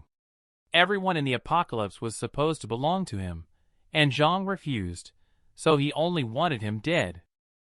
Zhang successfully teleported. He wondered who that guy was. He suspected that he was the same reincarnator. His soul told him that the player's stamina was at a minimum. He decided to hurry to the tavern so that Han and the others wouldn't worry about his long absence. Zhang used the fast recovery service. The bartender was surprised that he was spending money so thoughtlessly. Zhang also wanted to improve his equipment. Han Yuru and Xiaoye were sitting in a cafe, worried about their leader's long absence. Zhang suddenly appeared behind them and reassured them. The girls were overjoyed. Zhang told them that they hadn't been able to get the ring, but that it wasn't as important to her as the fact that the leader was safe. Xiao asked where Qin was, and Zhang said that he had asked him to gather some information about the thief. Someone was stomping around the hall. Qin came in with bad news. Ms. Han's stolen ring was going to be auctioned off. Zhang realized that the thief would also be at the auction, and in addition, he would be able to find better equipment. The guild gathered to go to the auction. The host was welcoming the players to the monthly auction from the stage. Zhang scratched the back of his head awkwardly and explained to Han that he would take care of some things first and come right back. Han went to the auction, and he headed for the secret shop. Even in his past life, only a few people knew about it. His memory did not fail him. He found himself in a store with a wonderful saleswoman. She asked him what he was looking for. Zhang asked for 800 nights without a discount and a set of pancakes with fruit. He felt ashamed of himself. She opened a secret menu for Zhang. It cost him 1,000 coins. The potions in these shops were worth the price. Zhang held a jar in his hand and said that he would take all of them. The shopkeeper praised his choice. It was the pride of their store. Zhang was desperate because he had spent 4,000 coins. Zhang returned to the auction hall.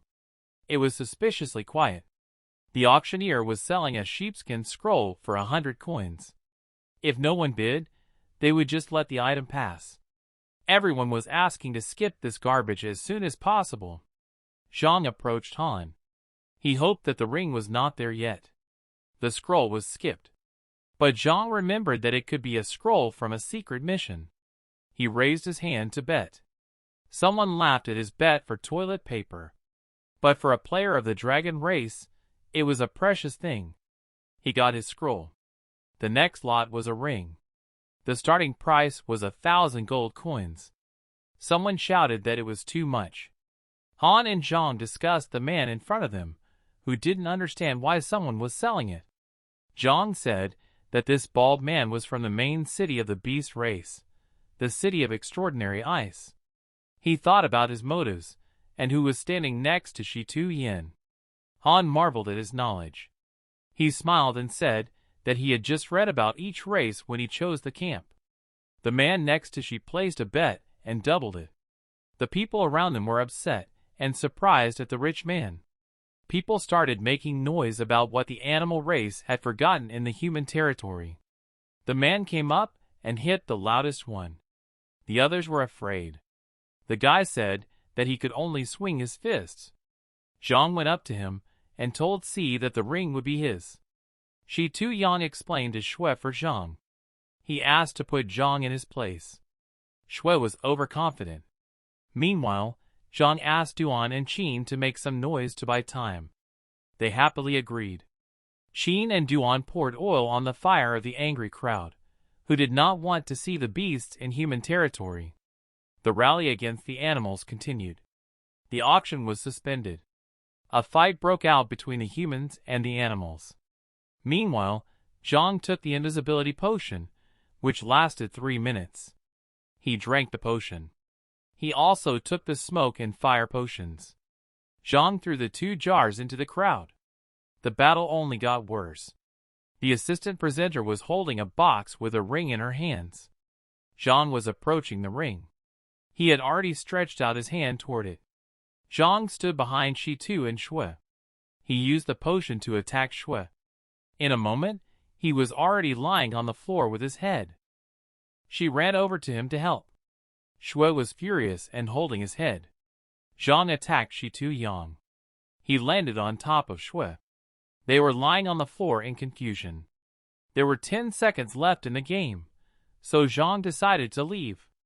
The player used the golden speed skill and ran out of the building. Duan and Qin continued to beat up Shui. He asked them not to step on him, and Xia tearfully begged them not to hit him because he was a human. The effect of the invisibility potion wore off. Zhang wrote in the guild chat that the mission was over and suggested meeting in the alley next to the auction. The team met up, and Han expressed his excitement. He held out his hand with the ring. But there was a problem. The ring was sealed to prevent theft. It would return to the seller's inventory in a couple of minutes. They thought the whole mission was a failure. But Zhang said it wasn't. He planned to find the thief with the help of the seal. Zhang suggested teleporting. Everyone was impressed by Zhang's thoughtfulness. He told the embarrassed Han that he would definitely return the ring to her. Zhang teleported away. He was looking for the thief. Time passed. It was returned to the girl in the robe. Zhang teleported to her. He suspected her of the crime. And she was surprised that Zhang could escape from the Guild of Gods. She made faces at the player. They started running. He grabbed her by a piece of her dress as she jumped up. They looked into each other's eyes. Suddenly, an axe started flying. It was Shui, who had tracked down Zhang, who had completely forgotten that the beast race had the ability to track. They could sense auras from kilometers away. Shui was happy to see the two together, because he wanted to kill them both. They jumped off the roof. She started acting like an angel in need of salvation again. He was furious at this behavior. Shui used a beastly leap and ran after the couple. Shui stood in front of Zhang. Diwu had already disappeared from his sight. Zhang was attacked by Shui's skill and lost 800 health. He was quite hurt, and his defense was insufficient. They were standing on different buildings. Shui asked Zhang to give him Diwu, and in return, he would let him go. Zhang dodged the attacks and explained that he had no friendship with the kid. Shui shouted that he had seen the opposite. He could smell the girl's scent on Zhang, and was only glad that they were standing next to each other. Shui was already imagining strange scenarios for the two of them. Zhang realized that there was no point in proving anything to him. He picked up his sword. the player moved toward Shui. He was driven by that stubbornness, so he attacked Shui. The opponent took fire damage. Shui lost 300 health points from the crackling flames, but he laughed at such a small amount of damage. Zhang jumped away from Shui. The opponent threatened to show the player the difference between them. He raised the flames. Shui Wan used the same skill, but the damage kept increasing. He explained to Zhang that the less health he had, the more damage he could do to him. The player dodged and drank health potions. Shui missed his shot. Zhang regained his health, mocking Shui's low stamina. The opponent was shocked that Zhang had recovered. Behind her, the girl was thinking that the potion would be useless if Shui used one trick. Wuhan was furious. He used the legendary talent Bloodthirsty Rage. It increased the lesson by 100%, and attacks restored health. The talent lasted for 1 minute. He launched an attack, thereby increasing his health. Zhang was in a bad situation. He stuck away from Shui. He was regaining health, not expecting such an effective talent. Shui did not stop. Zhang stood at the end of the roof. He wondered if Shui really thought that his bloodthirsty rage was invincible. Shui was sure of victory. Zhang ran to meet him. He drank the potion. Shui shouted about the player's imminent death. Zhang Yi was stabbed in the chest with a weapon. Zhang grabbed the axe and held it to his chest. Shui thought the player had gone mad. Zhang smiled and said let him suck blood if he likes it so much. The guild members rejoiced at the return of the commander. Han was happy to see that Zhang had returned her ring. The leader said that it was time for them to level up to keep up. Duan was, as always, only too happy to do so. While Duan Feng was showing off his muscles in front of Han and Xiao, Zhang was thinking about divine luck followed by great risks. As soon as the secret of the ring was revealed, he and Han would become prey for the players. Therefore, they had to increase their strength. After some time, Zhang stood next to the killed boss. The spirit reported that the player had leveled up to the 50th. He was able to advance the profession to the 2nd rank. The guild was walking down the Dawn Street. Xiao asked Zhang what they would do next. He replied that they needed to break through the maximum level. Zhang was thinking about completing the task for the profession and improving his skills, which were still not enough. The guild reached the test hall. Other players were unsuccessfully trying to pass the 2nd test. Many in the crowd thought it was too difficult. A player who was eliminated after an unsuccessful test was lying on the floor. To pass the assessment, you had to accumulate 20,000 points. For this, 100 gold coins had to be paid. A girl in a pink suit with a pink sledgehammer was waiting for the next player. In the testing room of Dawn City, a girl in a pink suit was waiting for the next player. Zhang volunteered to try his hand. She had already begun to twist her sledgehammer in all directions, and Zhang was saying that victory depended not only on strength, but also on skills. She interrupted him by pointing to a flying device in the sky. It was a scoring robot. One of the features of this mission was that you could unlock a maximum level of 70, gain new skills, and the ability to improve your specialization. Zhang started the challenge by using golden speed. The officer explained that a frontal attack was not the best level. She missed with her sledgehammer because of Zhang's high speed. He said he was not stupid to use melee without being sure of victory. He used a series of lightning attacks. The officer was hit and dropped the sledgehammer. The robot awarded him 2,000 points. Zhang was happy with this success. The crowd of players marveled at his speed of replenishing points. The officer accepted the fact that she had underestimated Zhang. She used the void hammer attack. The audience was surprised by this transformation of the hammer. Zhang was hit by the attack, so he lost 2,000 points. The guild was worried about the commander. Xiao asked if Han thought Zhang would pass the test. She believed he would win. Han recalled the dangerous situations that Zhang had come out of. Meanwhile, in the auditorium, Zhang got up after being hit. He used the attack of the crows and assured the officer that she would not be successful in this battle again. Zhang recalled his past life, where he had lost to the officer 200 times. But now, he had gained a lot of combat experience. Zhang used double vision, which allowed him to share his vision with his beasts. He ran closer to his opponent. Zhang dodged the attack, thanks to his skill, and got 1,000 points. The officer did not understand how he had predicted her attack. The next blows also missed Zhang. He prepared to attack. Thanks to his double vision, he could score 20,000 just by doing that. The officer looked at the birds and realized it was them. She threw the Void Storm Hammer into the sky. Zhang saw through the eyes of the birds that the attack was on them. Now, he could not rely on dodging attacks. Zhang used the Dragon's Hellfire and Lightning Purgatory. In the flurry of attacks, he scored a large number of points. Zhang stood next to the defeated officer. He had received the achievement of the Great Patron of Beasts for passing the second-ranked trial. Zhang managed to score 22,000 points.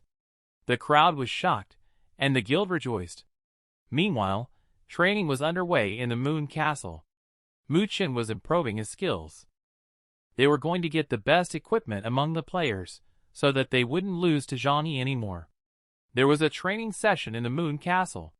Everyone went up to the chairman, who said there was new equipment for everyone. He appointed Mu Chen as the commander of the operation.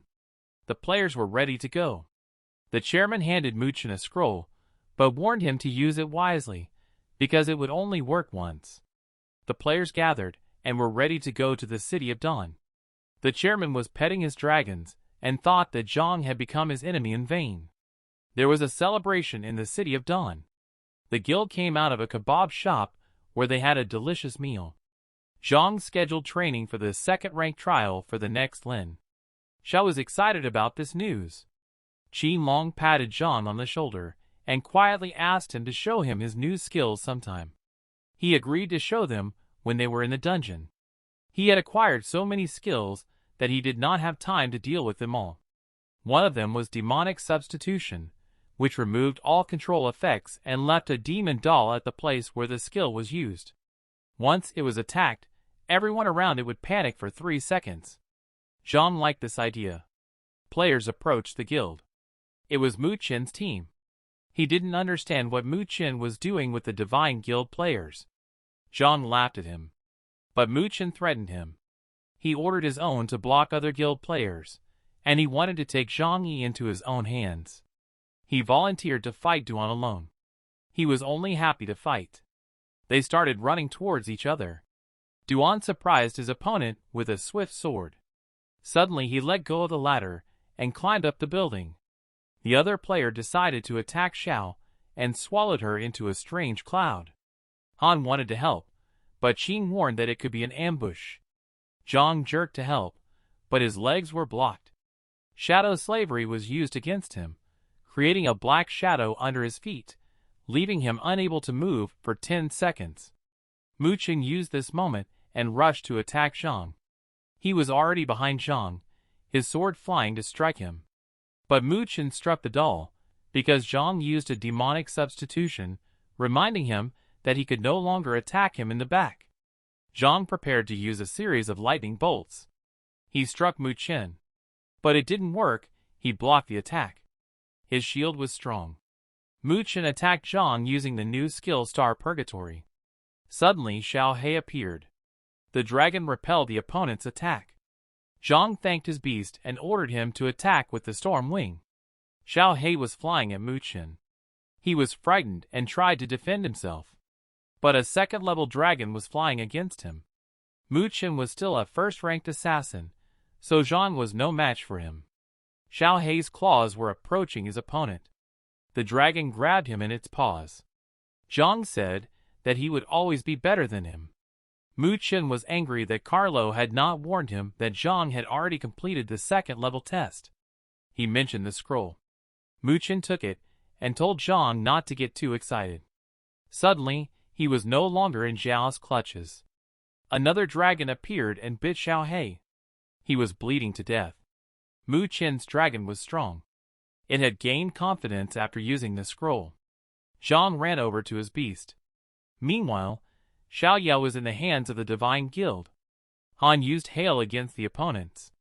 The skeleton was ready for her attack. He put up a bone block, so Han's hail did not touch them. Qin decided to take matters into his own hands. He aimed his arrows using the skill Victory Light. Qin smashed the enemy guild's block. Xiaoya managed to get out of the shadows. The enemy used the Spring Darkness. Xiao managed to run unharmed to the teammates. Duan continued to fight while Han hugged Xiao. Duan's opponent used a full-body bandaging attack. His tapes covered Duan's entire body. But he immediately got out of this trap. Duan's sword flew at his opponent, who tried to cover himself with his hands.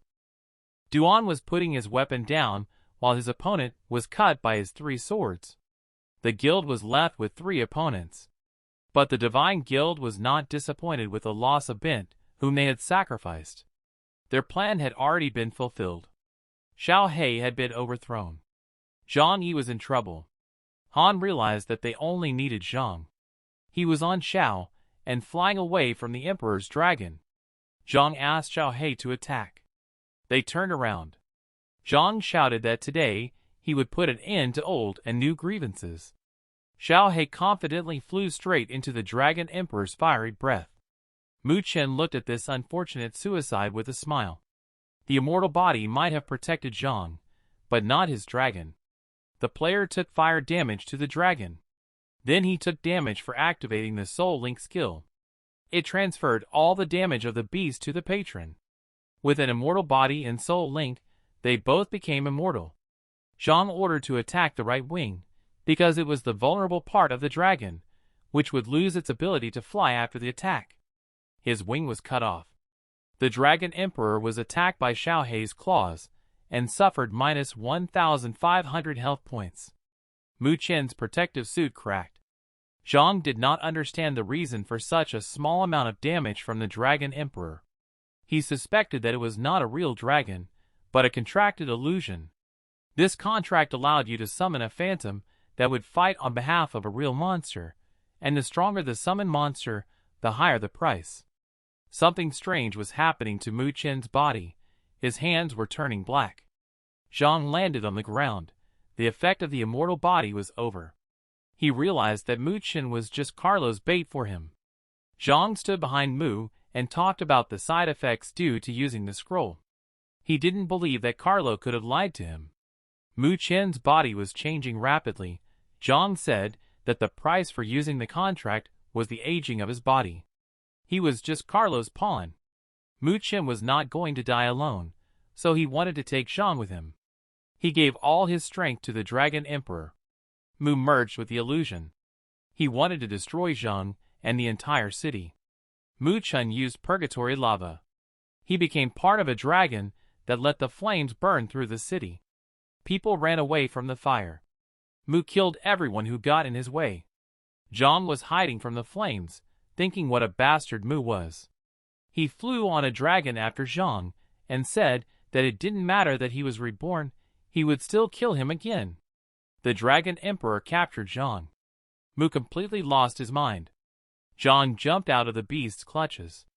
The scroll was lying nearby, and it had to be destroyed to break the connection between body and illusion. Zhang went on the attack, asking Xiao He to cover him. He swung his sword and cut the scroll. The phantom disappeared along with Mu Chen, who shouted that he did not want to lose. Zhang ran to the fallen Xiao He. The guild ran through the destroyed city. Han ran up to Zhang to see if he was okay. They were next to Xiao He, who had almost sacrificed his life for Zhang. He was determined to find a way to save the beast. And as for Carlo, who had planned it all, Zhang was determined to make him pay for everything at any cost. Zhang was running around the outskirts of Dawn City in the Tsushui forest. Han was also there, but she didn't understand why he was there so early. Zhang remembered the revival potion. Xiao He was in a critical condition, so an ordinary life potion would not help. Xiao Hai was in a state of weakness. He could not be summoned by a master at this time, due to his fatal injuries. For the potion, he had to find a special apothecary, Leia, and complete a series of quests to prepare it. Zhang found Leia in the forest, gathering plants. In his past life, He had asked for her help. Back then, he had collected all the necessary materials, so Leia gave him the potion. In this life, he also had to ask her for help. Leia returned to Zhang. He urgently asked for a task for the potion. Leia did not understand how he knew. Zhang said it didn't matter, because he had to save Xiao He. He asked for the diary. Leia took it out and began to tell him about it. Zhang snatched the diary and continued that it held the keys to 3 valuable materials that were needed for the preparation. Leia was surprised that Zhang knew what she was about to say. Zhang thanked her, having already set off on the mission to create the revival potion. The additional quest stated that the life essence was in the Demon Tower, and the Dream Flower was in the extremely icy city. Leia said it would take 10 days to half a month to complete, but Zhang confidently said he would be back in a few minutes. Han spied on him. She understood his motives, but she didn't understand how Zhang knew about the existing quest. She hid behind a tree and decided to help the other 2 materials. The Demon City Tower opened in 1 second. Zhang flew through the crowd waiting for the opening. He pounded on the tower door. The gate opened, and a monster stood in the passageway, wondering who had decided to disturb him. Zhang immediately overthrew the monster. He demanded that it show him the portal to the next floor. The monster stood up and began to attack Zhang. The player just wanted to test the demonic substitution skill. The demon warrior did not stop.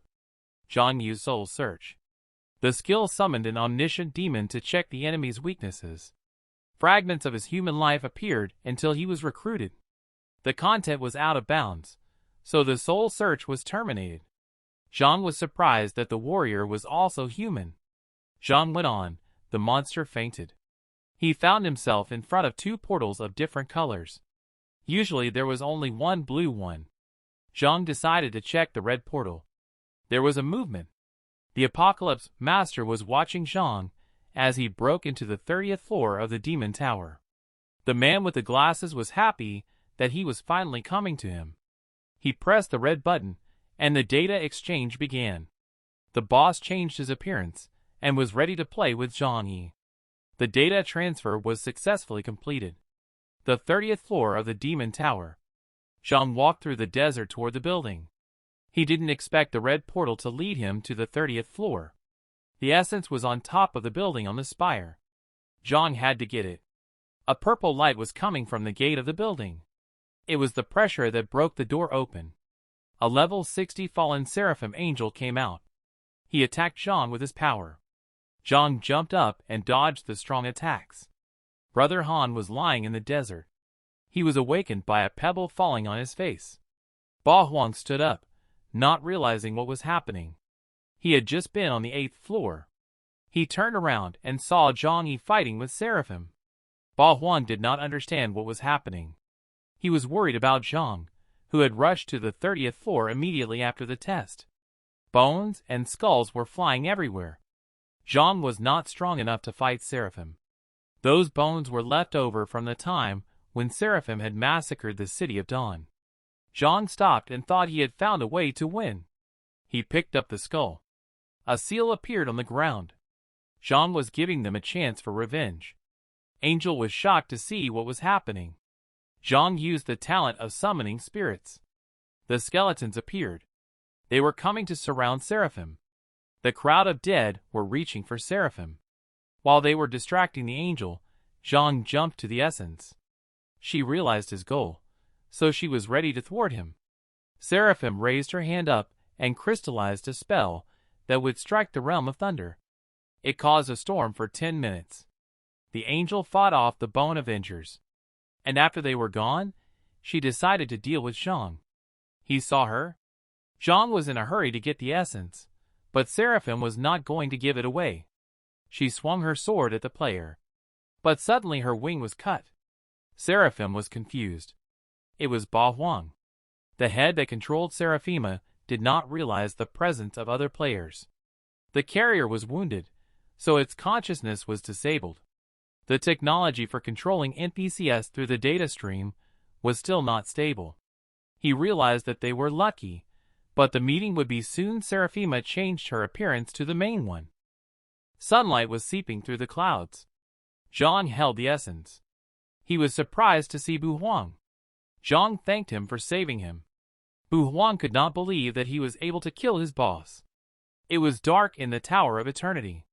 The boss looked at the screen and asked the Apocalypse Elf to replay all the scenes of the fight. She agreed. He watched the replay. And he noticed the second player. There was something else interesting. He asked to zoom in on the right corner of the screen. He could see that the Divine Guild player had thrown Bu Huang to the 30th floor. The boss now knew who was really involved in his case. At the entrance to the Demon Tower, Qin Long stood pondering. It was closing in 3 hours. Qin was waiting for Zhang, who had been in the tower for too long. 3 minutes passed. Qin looked back at the teleporter. Ba Huang and Zhang Yi came out. Ba thanked him for looking after Han.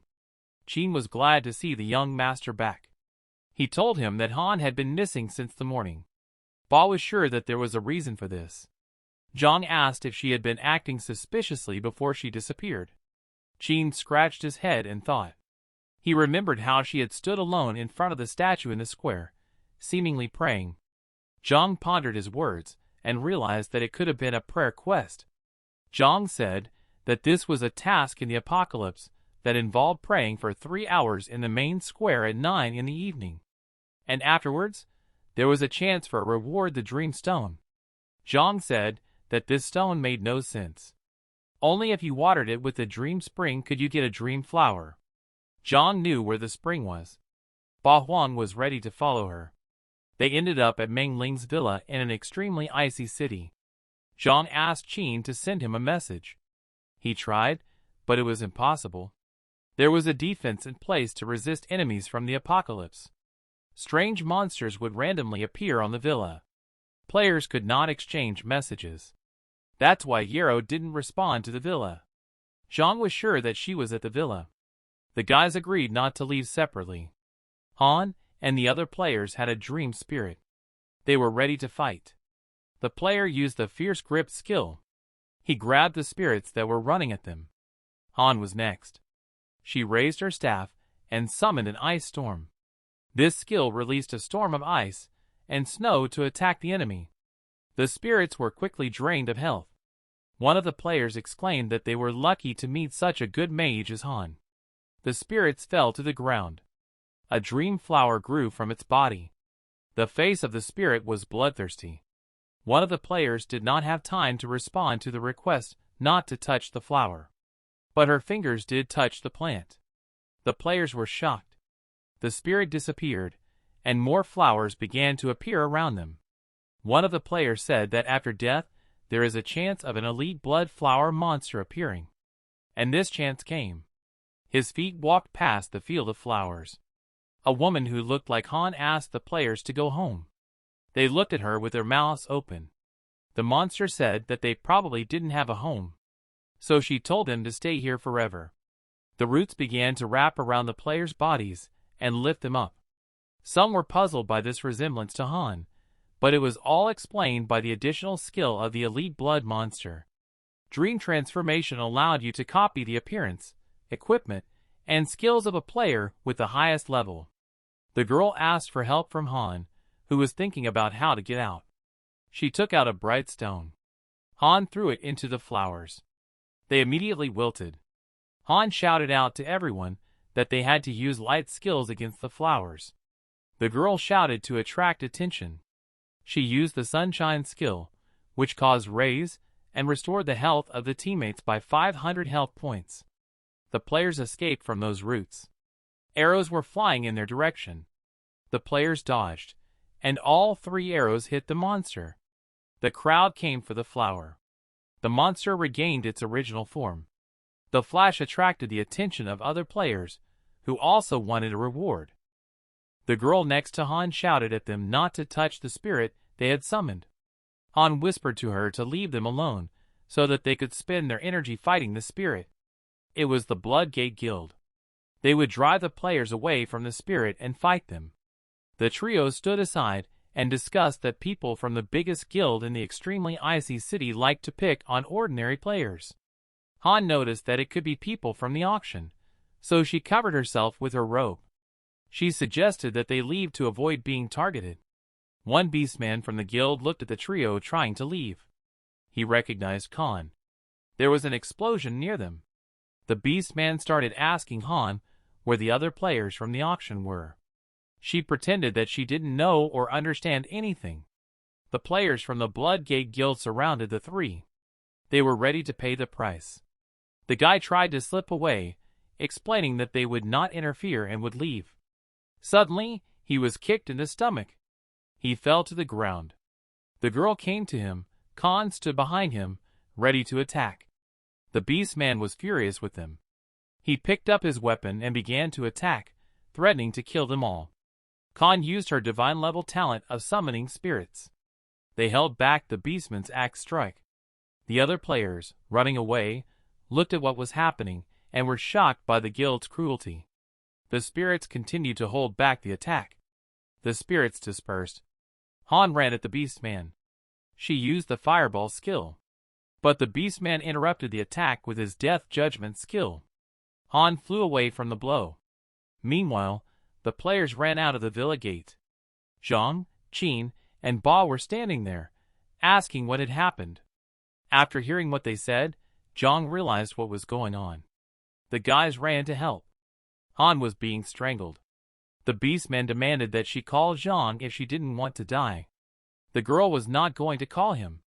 The other beastmen mocked that such a beautiful girl would give her life for a boy, and that Zhang Yi was a coward who hid from people from the Blood Gate. Suddenly, blood began to flow from them, and their faces were no longer so happy. The axe flew in a whirlwind.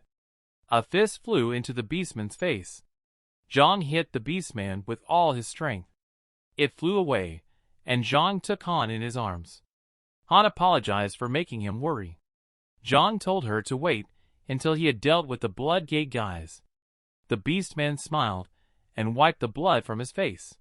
He explained to Zhang that this was his guild's territory. He asked his teammates, who were lifting his arms, to grab Zhang. The crowd surrounded Han and Zhang. But the guys from the Blood Gate started to get beaten up. Bu Huan was angry that they were touching his sister. He and Qin attacked them. They were next to Zhang and Han, and stood in defense.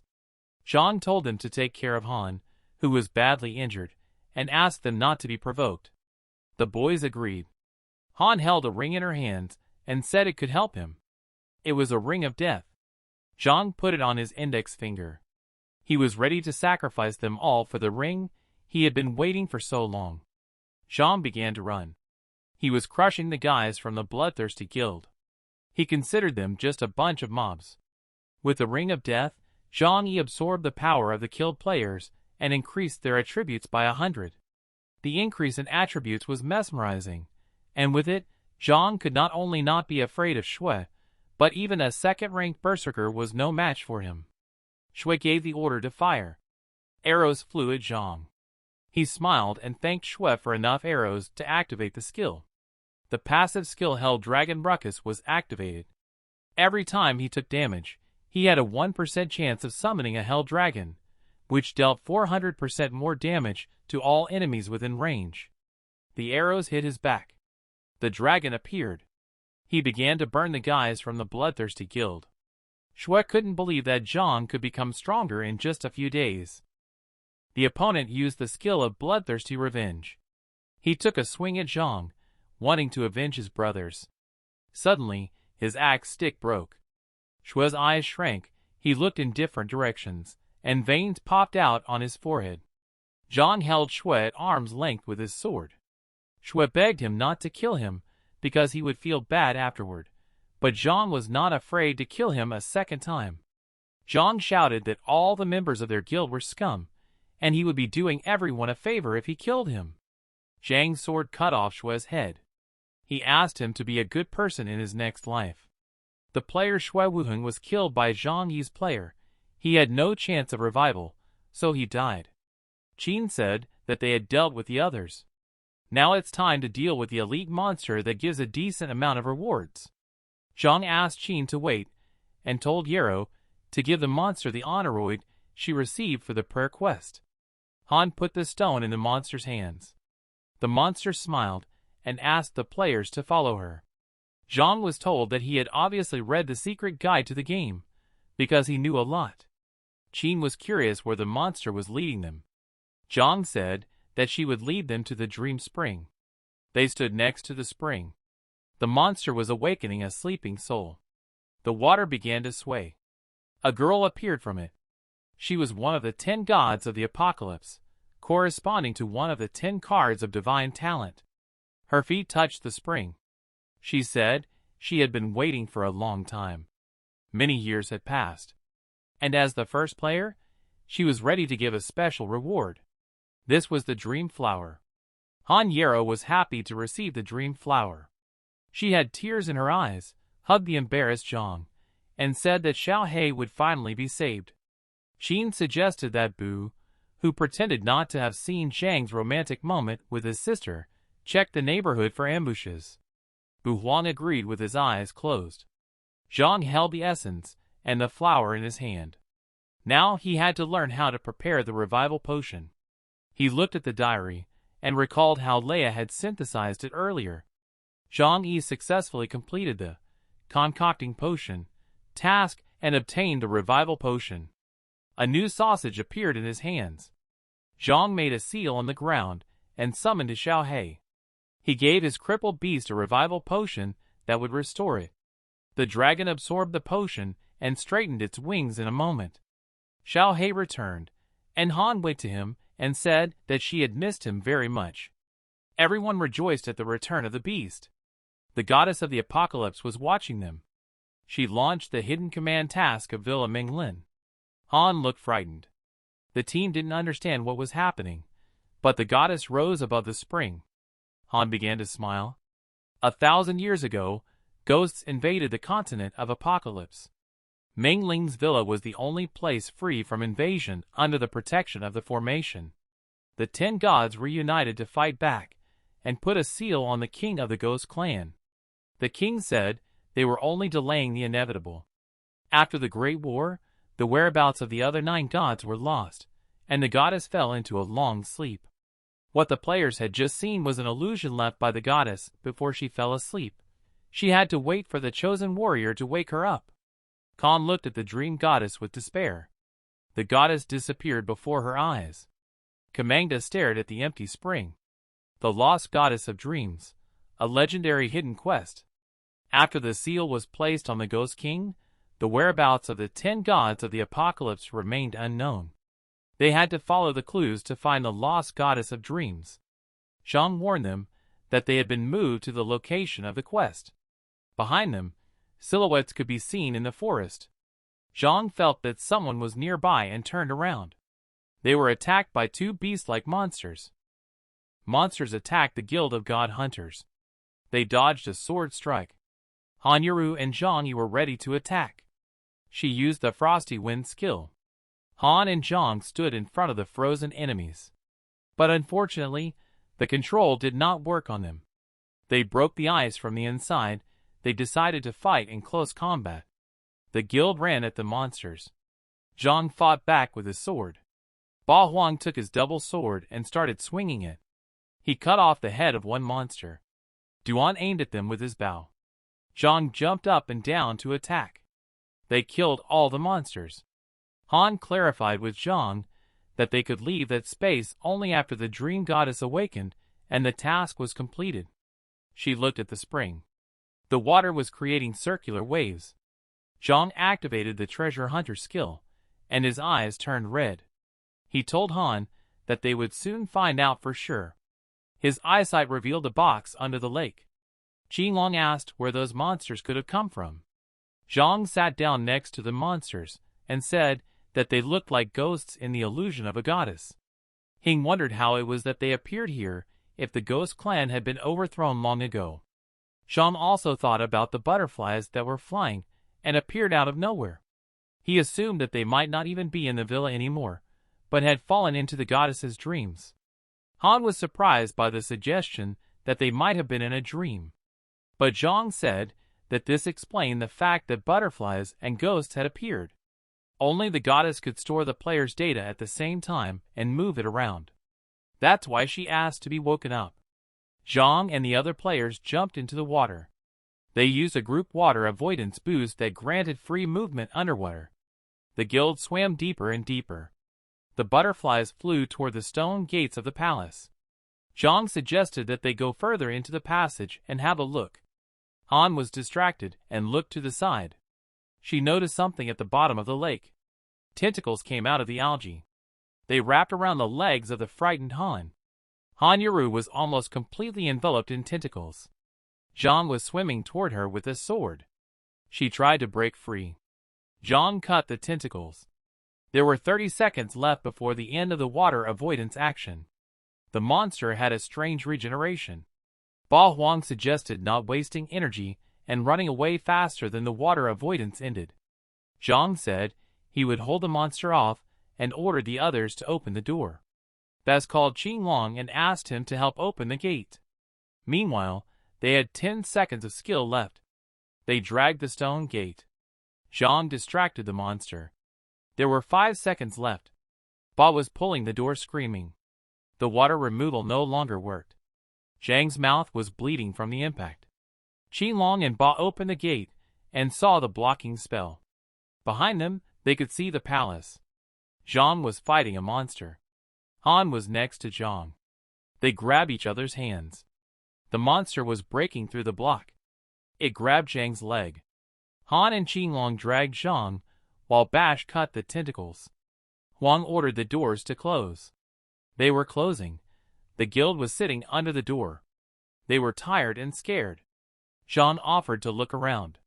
There were strangely shaped inscriptions on the walls that gave Qinglong goosebumps. They were the words of a ghost clan that had once taken over the place. There was a fierce battle there. They were walking through a palace covered with skulls. Bu Huang wondered if the invasion of the ghost clan was connected to the coming apocalypse disaster. Soon there will be a catastrophe in the apocalypse world, after which no one will survive. Han exclaimed and pointed forward. There, on a high platform in chains, was someone who looked like Honoria, the goddess of dreams. They thought that this dream was not accidental, and that there was some kind of conspiracy. The chains moved. It was a ghost guardian on the throne who greeted the guild, calling them bugs. With red eyes, she asked them menacingly if they realized whose territory they were trespassing on. The female guardian was not expecting the guild to come all this way. She had been waiting for them for quite some time. She approached the goddess. The ghost guardian realized that she had not yet accepted her fate, because she had led the guild. The guard took the butterfly in her hands, and said that she was even glad to have such fun, and that she would kill it in front of the goddess. Suddenly there was an explosion. Khan asked the goddess to let go. She laughed and said they could force her to do it if they were strong enough. Those who entered her domain did not come out alive. The door was closed with chains. She let go of the chain and wrapped it around a rock. Tearing it from the ceiling, she threw the rock at the guild. Han and Zhang decided to use the summoning of souls, because there were many corpses of ghosts. Suddenly, the goddess entered Han's subconscious and began to support and motivate Yarrow. The guard was puzzled. Han raised the ghosts, who began to attack the woman.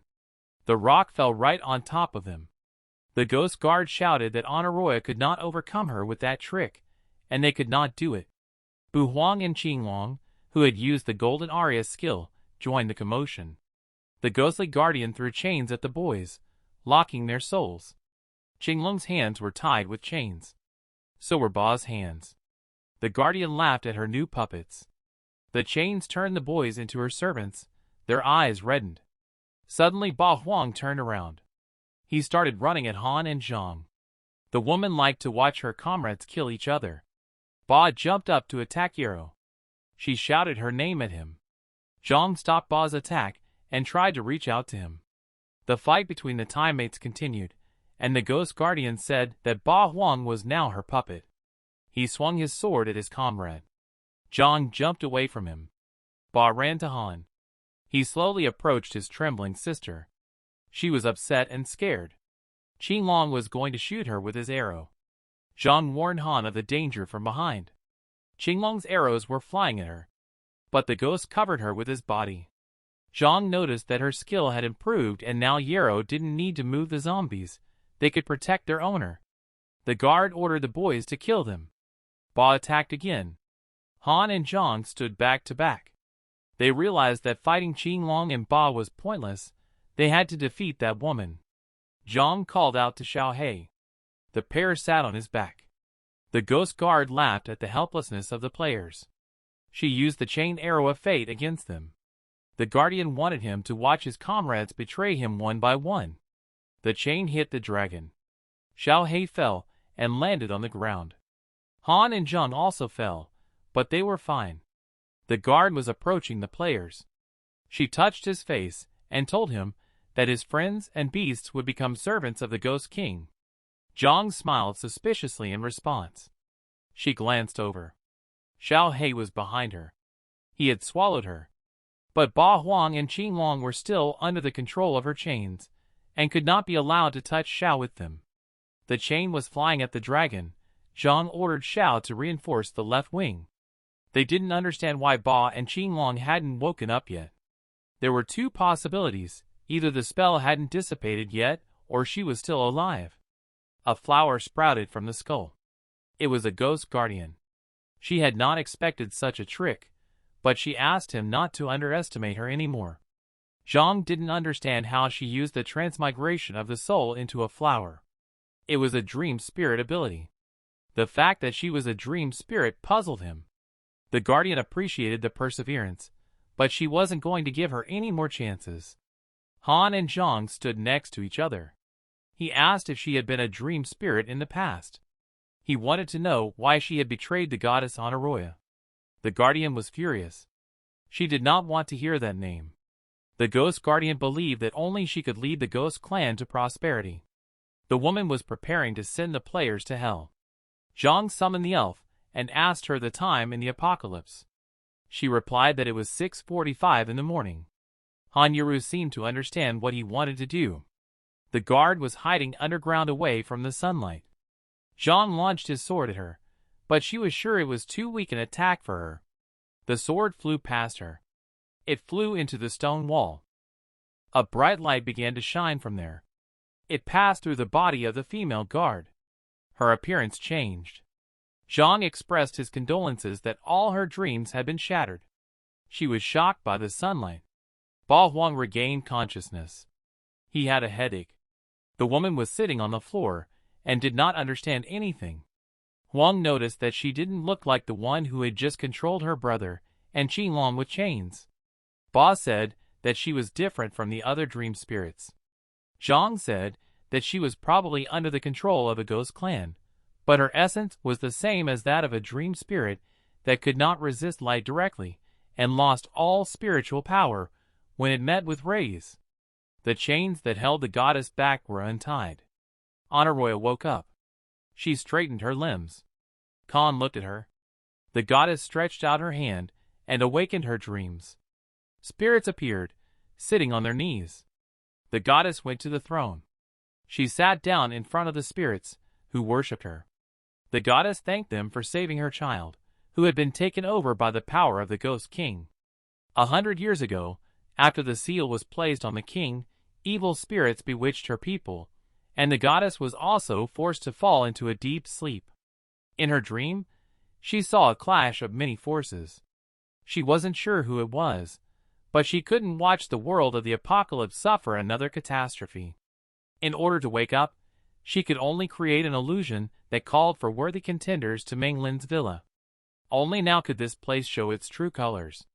Zhang Yi's team completed the Lost Goddess of Dreams mission and received the artifact of the Oniroya's blessing, as well as the legendary treasure chest with equipment.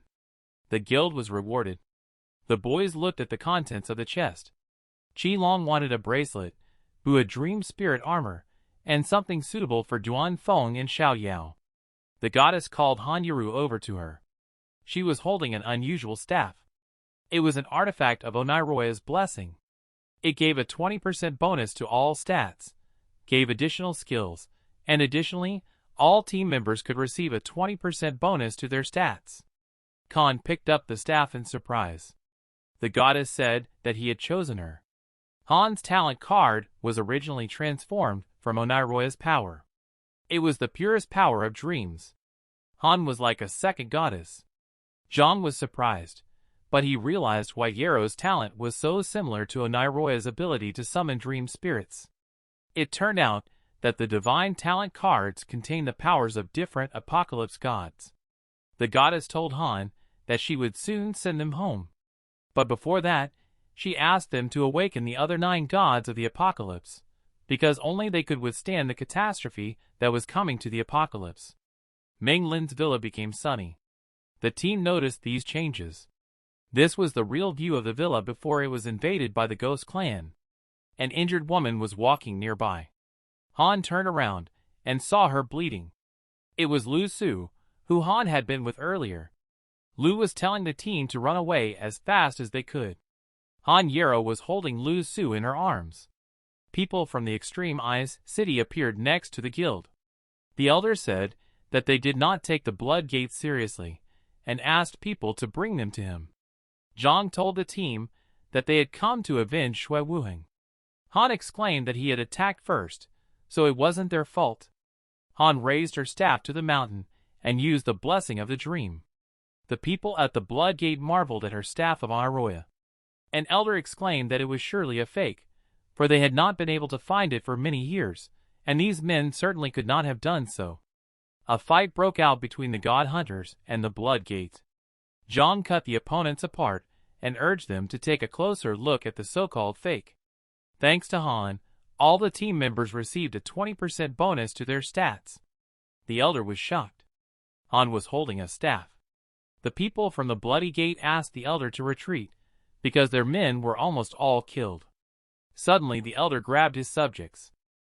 He took them by the necks and said that the Bloody Gate had brought up these ungrateful cowards. The elder summoned the warriors, and silhouettes emerged from the bloody inferno. Zhang warned the team that they were in for an ambush. The elder said that they had killed so many of his men that if he took revenge, he would lose his entire reputation. Either the people from the Bloody Gate or Zhang and the team would die today. He cut his hand and placed it against the stone, thus activating the blood sacrifice formation. Zhang didn't know what this skill was. Qi Long enlightened him about the formation skill launched by several people at once.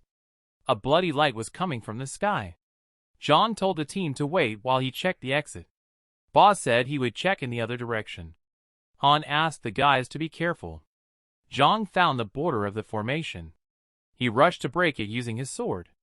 The elder said they would not be able to escape. None of the participants could leave the blood sacrifice formation. The guild discussed the disappointing progress. Outside the blood sacrifice formation, the elder ordered the formation to be reinforced. His man placed his bloody hand on the monument. Monsters came out of the ground. The guild was ready to repel the attack. A bloody fight broke out. Killing the monsters only increased their number. They could not be killed. Zhang thought that the power of the formation was to absorb the opponent's spirit and time through a constant stream of ghosts. And over time, the monsters would simply be crushed by their numbers. Behind Zhang, a female ghost with claws attacked. The ghost grabbed him, cutting his neck. She whispered in his ear that he had no chance to escape from her. The ghost wanted Zhang to stay with her in the formation. Zhang tried to pull her away from him. Fighting with ghosts was pointless. Their number was only increasing. They had to find a way to destroy the formation. They could only get out by destroying the stone tablet. Ba picked up his double sword. The bloody ghosts attacked him. Ba fought back and thought that the attack on the formation was too scattered. If they concentrated their forces in one spot, they could punch a hole in the formation. Ba Huang ran to rescue Zhang Yi. He ordered Qinglong and Yuru to try to break the stone tablet. Meanwhile, Di was walking near Meng Ling's villa. As it turned out, she didn't have time to get the reward for the elite blood flower dream monster. She saw a commotion on the horizon and stopped. Di got a little closer and saw many corpses of the Blood Gate. She also saw the elders busy forming a blood sacrifice. The girl remembered that the last time they had attacked the Eye City and killed the leader of the Beastmen clan when they used the formation. And now it was probably Mengling Villa's turn. Di continued to spy on the elders. The formation began to collapse. Di was surprised to see Zhang, and surprised that he had succeeded in destroying the formation. She wanted to work with Zhang to defeat the Blood Gate. One of the elders saw Di. If the large formation was sustained by their blood, then if one fell, it would definitely affect the large formation, and when it fell, Zhang and his team would take revenge. Di jumped off the ground. She cut the chest of one of the elders. The circle was broken. Di helped split the formation. Meanwhile, inside the formation, the ghosts became weaker. Zhang was able to get out of the hands of the ghost and threw her away. She was screaming in fear. Ba and Zhang decided that it was time to fight back, because the formation was destroyed. Ba saw that the large formation would soon collapse. Zhang suggested that they should run away so as not to be trapped there forever. Everything began to collapse. Qilong and Han could barely keep themselves on their feet. They took the injured Lu Su under their arms. There was a gulf between them and Zhang. He held out his hand. They jumped. Han took Zhang's hand. They jumped to the team. The elder was furious, and was not going to let anyone leave the formation alive. No one was ready to die. The smoke was clearing. The team stopped to rest. Zhang was not going to die for nothing. Suddenly, Di appeared and threw a flying magic thread. She told everyone to grab it. Zhang grabbed it. The team started to climb up to Di.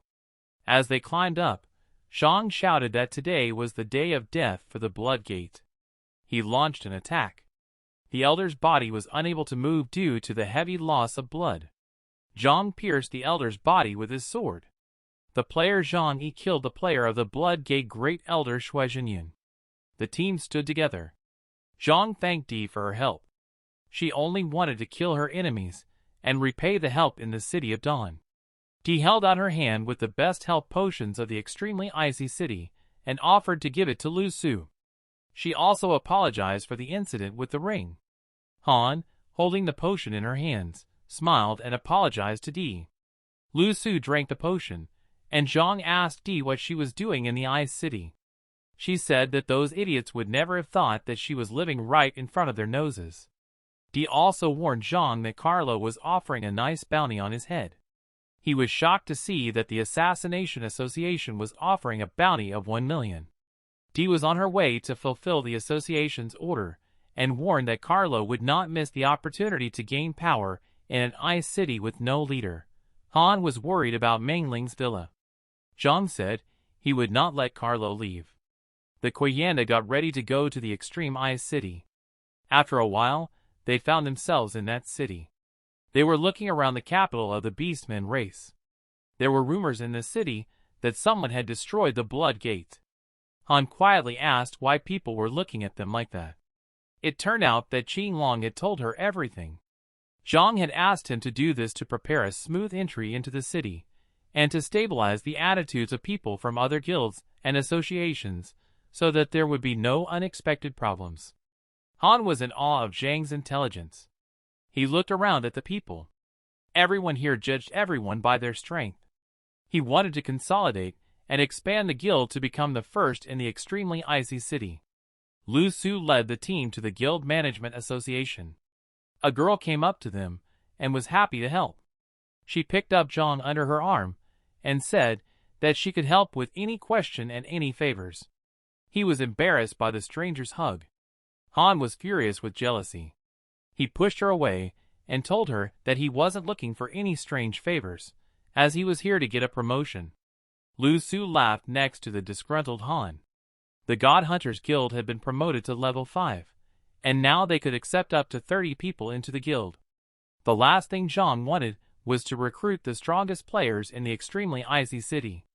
The guild stood on a stage in front of the Beast Men. Zhang was giving a speech about the recent news of the destruction of the Blood Gate.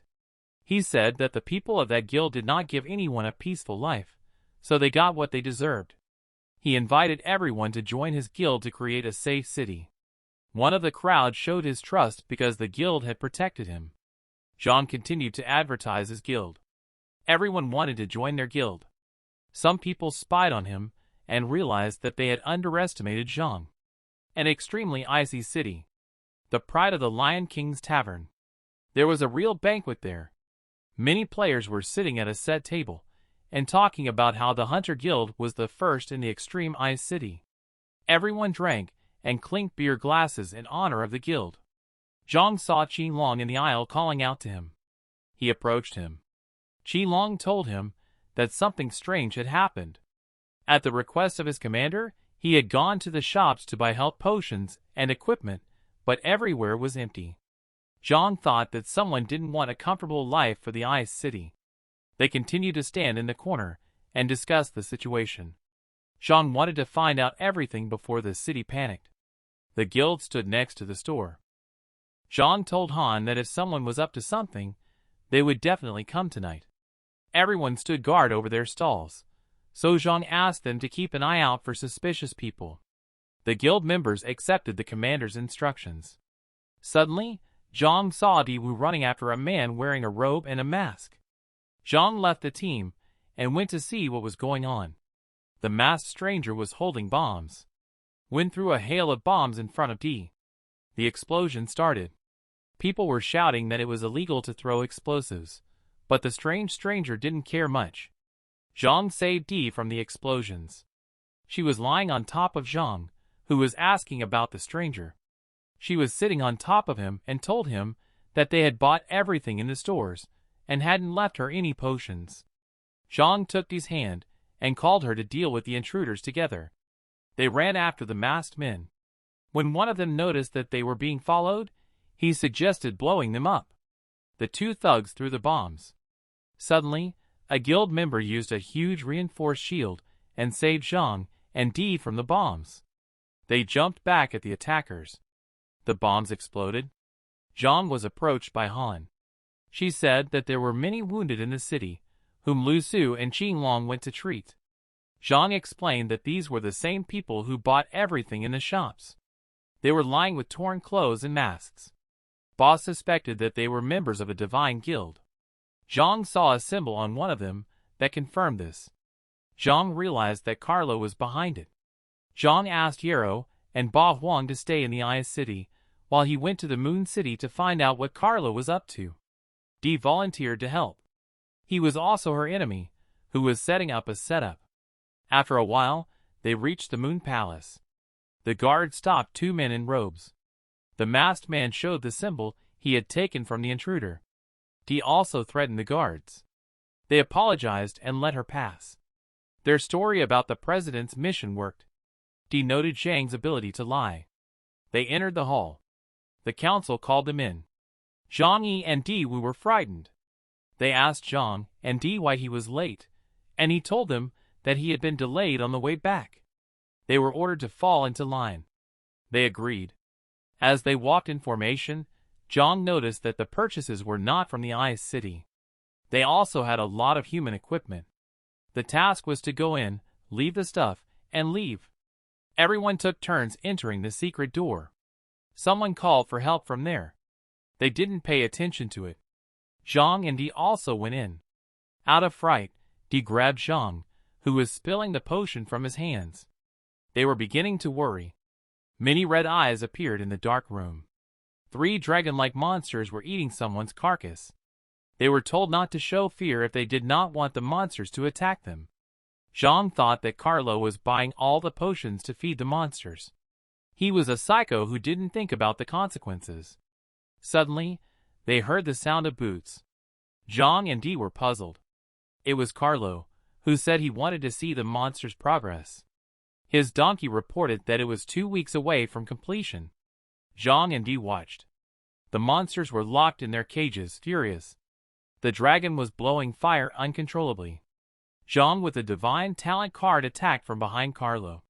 He touched Carlo, thereby copying the Monopoly talent, which gave gold and a reward of 100 times the amount. Zhang now realized how Carlo had so much gold and monsters. Carlo turned around with the silver dragon flute in his hands. The sound of this instrument controlled the monsters around him. Zhang was surprised at such a rare item. Carlo ordered his 6 to speed up the cultivation process, otherwise he would feed it to the monsters. Zhang calmed Dee down and suggested that they run away. Carlo shouted at them both to stop. Zhang hoped Carlo didn't suspect them. They stopped. Carlo came closer. Carlo ordered them to deal with the bodies. Zhang and Dee agreed. They took the bodies outside. Dee was already thinking about how she would sleep and hoped not to see monsters in her dreams. They reached the extremely icy city. On the roof of the tavern, Han approached Zhang and said that he was quite pensive after the moon castle. They sat down on the roof. Zhang said he recognized the monsters Carlo had raised. Han was shocked. Zhang added that he had created a squad of knights for those creatures. As he was leaving, he overheard Carlo mentioning a siege plan. He wanted to attack the main cities. Han asked if they would be able to erase the attack. Zhang said no. But there were opportunities they needed to get, or that would allow them to reinforce the main buildings. Spar was resistant to high temperatures. But only goblins, who had lived underground for a long time, could get it. Zhang took Yarrow by the shoulder. He asked her to stay and defend the city. Duan and Xiao Yao from the City of Dawn would come to her aid. Han bravely agreed. Faded forest. Zhang was walking in search of goblins. He saw a footprint. It was a giant's footprint. But it was strange because the forest was not their habitat. Zhang remembered that giants and goblins were always fighting, so the appearance of giants in this forest could prove the presence of goblins. Zhang looked to the side. There was a goblin near the tree. It was attacking a girl with a stone in her hand. Zhang attacked the monster with lightning. The goblin was furious because of the attack from the back. Zhang said he didn't want to see him bullying others. The goblin grabbed a tree. He pulled it up by the roots and threw it at Zhang. The girl sat there scared. The advantage of giants was their physical strength, but their weakness was obvious. Zhang disappeared from the monster's sight. The giants were clumsy. Zhang was already behind him. His sword cut through the giant. Zhang raised his level to the 60th. With the talent he copied from Carlo, he received more rewards and leveled up faster. The giant was defeated. Zhang spotted a small creature in the hollow of a tree. He stretched out his hand to the goblin and told him that there was nothing to be afraid of. Zhang smiled. It gave him its hand. The goblin cried and thanked him for saving her. Zhang leaned over and asked her to sell him the elemental crystal she was carrying. The goblin shouted that the pendant was very important to her, so she would not give it away. But after thinking about it, she said she could sell some of her supplies if Zhang took her back to the goblin camp. It was a side quest, and the reward was an elemental crystal and 200 points to the goblin camp's reputation.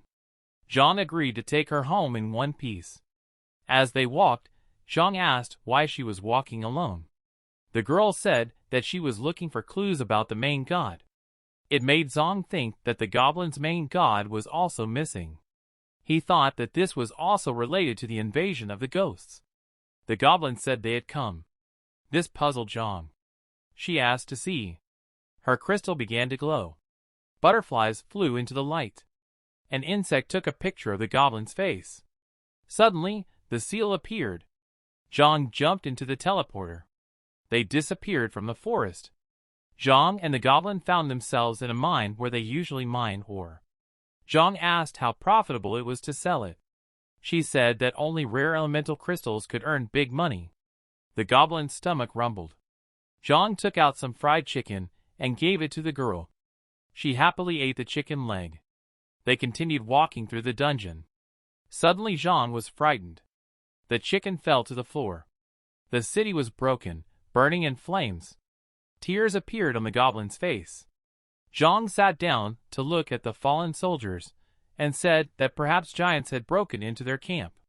She didn't understand how they could have gotten past the guards. Zhang approached a huge sinkhole. The energy coming from it was like elemental crystals. The goblin shouted that she would take revenge for her people. It was a quest to save the goblins from the giant Kai Xing. The reward was 4 crystals and 500 points of reputation for the goblin camp. Zhang told the goblin that he would take her to meet the giants. They came to the giant tribe. Zhang and the goblin girl hid behind the camp. The giants in the tent were preparing to eat and discussing bringing the crystals and goblins back to headquarters to get rich. The goblin got angry and started running toward the tent. Zhang grabbed her by the cloth and told her that she could not go to fight the giants and asked her to leave the matter to him. The tent opened. Zhang stood in the aisle. The giant did not understand where the man came from. He wanted to grab him and eat him. Zhang overthrew the giant. In the tent, there were goblins locked in a cage. Zhang said that he was not bad and came to save them. The princess looked into the tent. The goblins asked her to leave because of the danger. Zhang was surprised that she was a princess. She told the goblins not to be afraid because Zhang was strong and would save them. A giant was approaching the tent. Zhang heard it and stopped everyone. The giant spoke to the guards, who were too lazy to stand guard. Kaisen entered the tent and began to shout at the giants, who were sleeping on the floor. He turned to the goblins and told them to behave if they didn't want to do the hardest work. Kai's helpers dragged the giants and did not understand why they were sleeping so soundly. Zhang managed to escape using an invisibility potion. He saw that it was not easy to save the goblins because there were many guards outside. The giants came out. He approached the princess and said that he would find a way to help. She believed Zhang. The princess took out an object and handed it to him. It was a communicator to help keep in touch. Zhang spied on the giants from the cliff. They had been walking for 2 hours and had been standing still for hours. Zhang realized that Kai Sung was up to something. Zhang jumped down. Hiding behind a rock, he threw a stone in the giants' direction. This distracted the giants, and they ordered the one who was hiding to come out. Zhang came out and said that he was just passing by.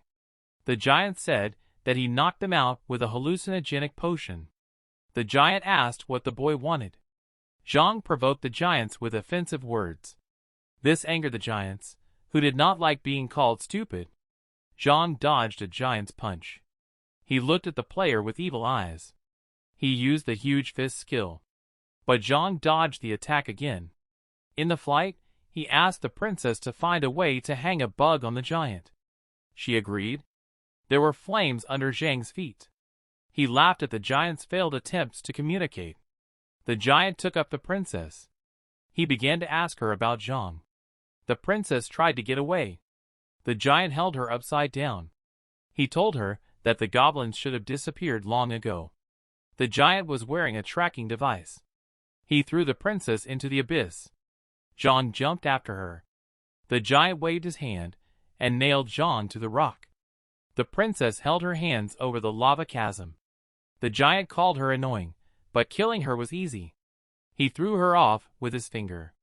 Zhang got out and jumped after her. The giant was waiting for them to die, which would surely happen when they fell into the fire in the center of the earth. Kaisen set off to return to the giant's kingdom. Zhang held the princess's hand as he fell into the abyss and rejoiced in the success of his plan. It was time for the second step. Xiao He was flying to help Zhang and the princess. He picked them up on his back. Flying on a dragon, Zhang said that the princess was a risky person, but she was willing to do anything for her friends. The fire set Xiao on fire. The deep underground fire caused permanent damage. Zhang and the princess had less and less health. Xiao flew up into the air. The princess used her crystal and called on God to save her. A protective dome formed around Xiao He. Zhang was surprised by the effect of the pendant and immediately became interested in its origin. The princess said that it was a thing left for them by God. After the main god left them, the tribe despaired and burned all the traitors' belongings. But the princess secretly hid the ancient book and the pendant. The protective shield split on impact. It was a lava scorpion. Zhang ordered to speed up. The dragon flew fast, avoiding various creatures. They flew outward, piercing the ground. Xiao He helped them a lot. Zhang was interested in the tracking device. The princess said that everything worked perfectly. The device was hidden in her hair. The princess was showing the movements of the giants, who were going to their kingdom. There was a pyramid in the desert. This was the secret place where the giants lived. Zhang and the princess also got there. The giants made the goblins work until they were exhausted. The princess was furious, and Zhang calmed her down. Kaisan told the Lord that they were attacked, but he killed them. The Lord hoped that they would no longer interfere. The giants brought the commander the elemental crystals they had stolen from the goblin tribe.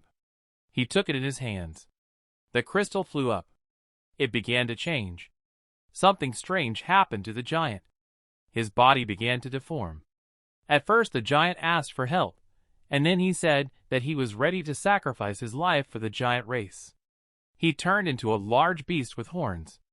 The giants were frightened, but the Lord was happy that their race would soon rise. Zhang and the princess reached the giant kingdom outside the desert. They spied on a crowd of giants. Zhang told the princess to hide while he took care of Kaixing. The giants said that he would leave them without lunch if they were late for the changing of the guard. Zhang suspected that someone else was due to arrive. The princess asked who he meant. Suddenly, Zhang jumped on the giants and said that she would understand later. Zhang landed in front of the giants. He smiled and greeted them with a smile. Kaisan laughed at Zhang's recklessness in daring to pick a fight in his kingdom. Zhang said he had come to thank him for bringing him to this place. Kaisan furiously attacked, using the huge fist skill. Zhang summoned a flock of crows. He launched them at Kaixing. Kaixing's fist hit the air. Zhang said that the soft sand would absorb some of his strength. There was an explosion. The giants fell back. They lay on the sand and could not get up. Zhang demanded that Kay tell him where the goblins were locked up and where the crystals were kept. Kay began to say that Zhang was in the land of the giants and mentioned his horn. Suddenly, the blade flew toward Kay. The weapon knocked the horn out of the giant's hands. For silhouettes could be seen in the desert. Zhang was joined by his team. Duan Feng became a second-ranked knight of the 60th level, and Xiaoyao became a second-ranked priest of the 60th level. Zhang was happy to see them. Earlier, Zhang had written to the Yarus to help him with the giants, and asked that Qin Long change into his costume and stay with Di Wu for safety in the extremely icy city. Kaisan got angry and used the huge fist skill. He attacked Zhang. He did his best to dodge the giant's strong blows. Zhang decided to fight back. He used the fire and water sword skill, soul dissection. The giant screamed in pain. Zhang said the fight was over. Kaisan lay there and asked him not to rejoice, because Lord Anku would take revenge. Zhang said that he would definitely wait for the Lord. Putting his hand on Kaixing's head, he used the soul-searching skill and took the giant's memory. Suddenly, the ground beneath the team's feet began to shake. A huge minotaur came out of the ground. The princess was shaking with fear. The monster was interested in the pendant. The minotaur started attacking the princess to eat her pendant. Zhang covered the attack. Han calmed the princess while Zhang dealt with the monster. The minotaur was ordered to destroy the team. He raised his hand to the mountain, forming a blue light. The minotaur used its attack against Zhang, who successfully dodged it. The rock was cut in half by the attack. Zhang noticed that the monster looked stronger than Senator. He called for help from Yarrow and Duan Feng. Zhang used the ice and flame sword skill, soul dissection. His sword stopped the shield. An energy elemental shield appeared around the minotaur. Zhang suspected that it was the power of the elemental crystal. The minotaur was changed by the elemental crystal and had high defense. Zhang asked the team to distract the minotaur for 5 minutes. Zhang stepped back and began to use the dragon god stance. This was a skill to transfer status to a member of the dragon race. During the skill's duration, the player could not act. The 5 minutes began. Ba Huang attacked the minotaur from behind. But the minotaur's defense was strong. He pushed the team back further. Xiaoyao could not move because of the sand. The other team members also got stuck in the sand. They were sucked in. There were 3 minutes and 40 seconds left.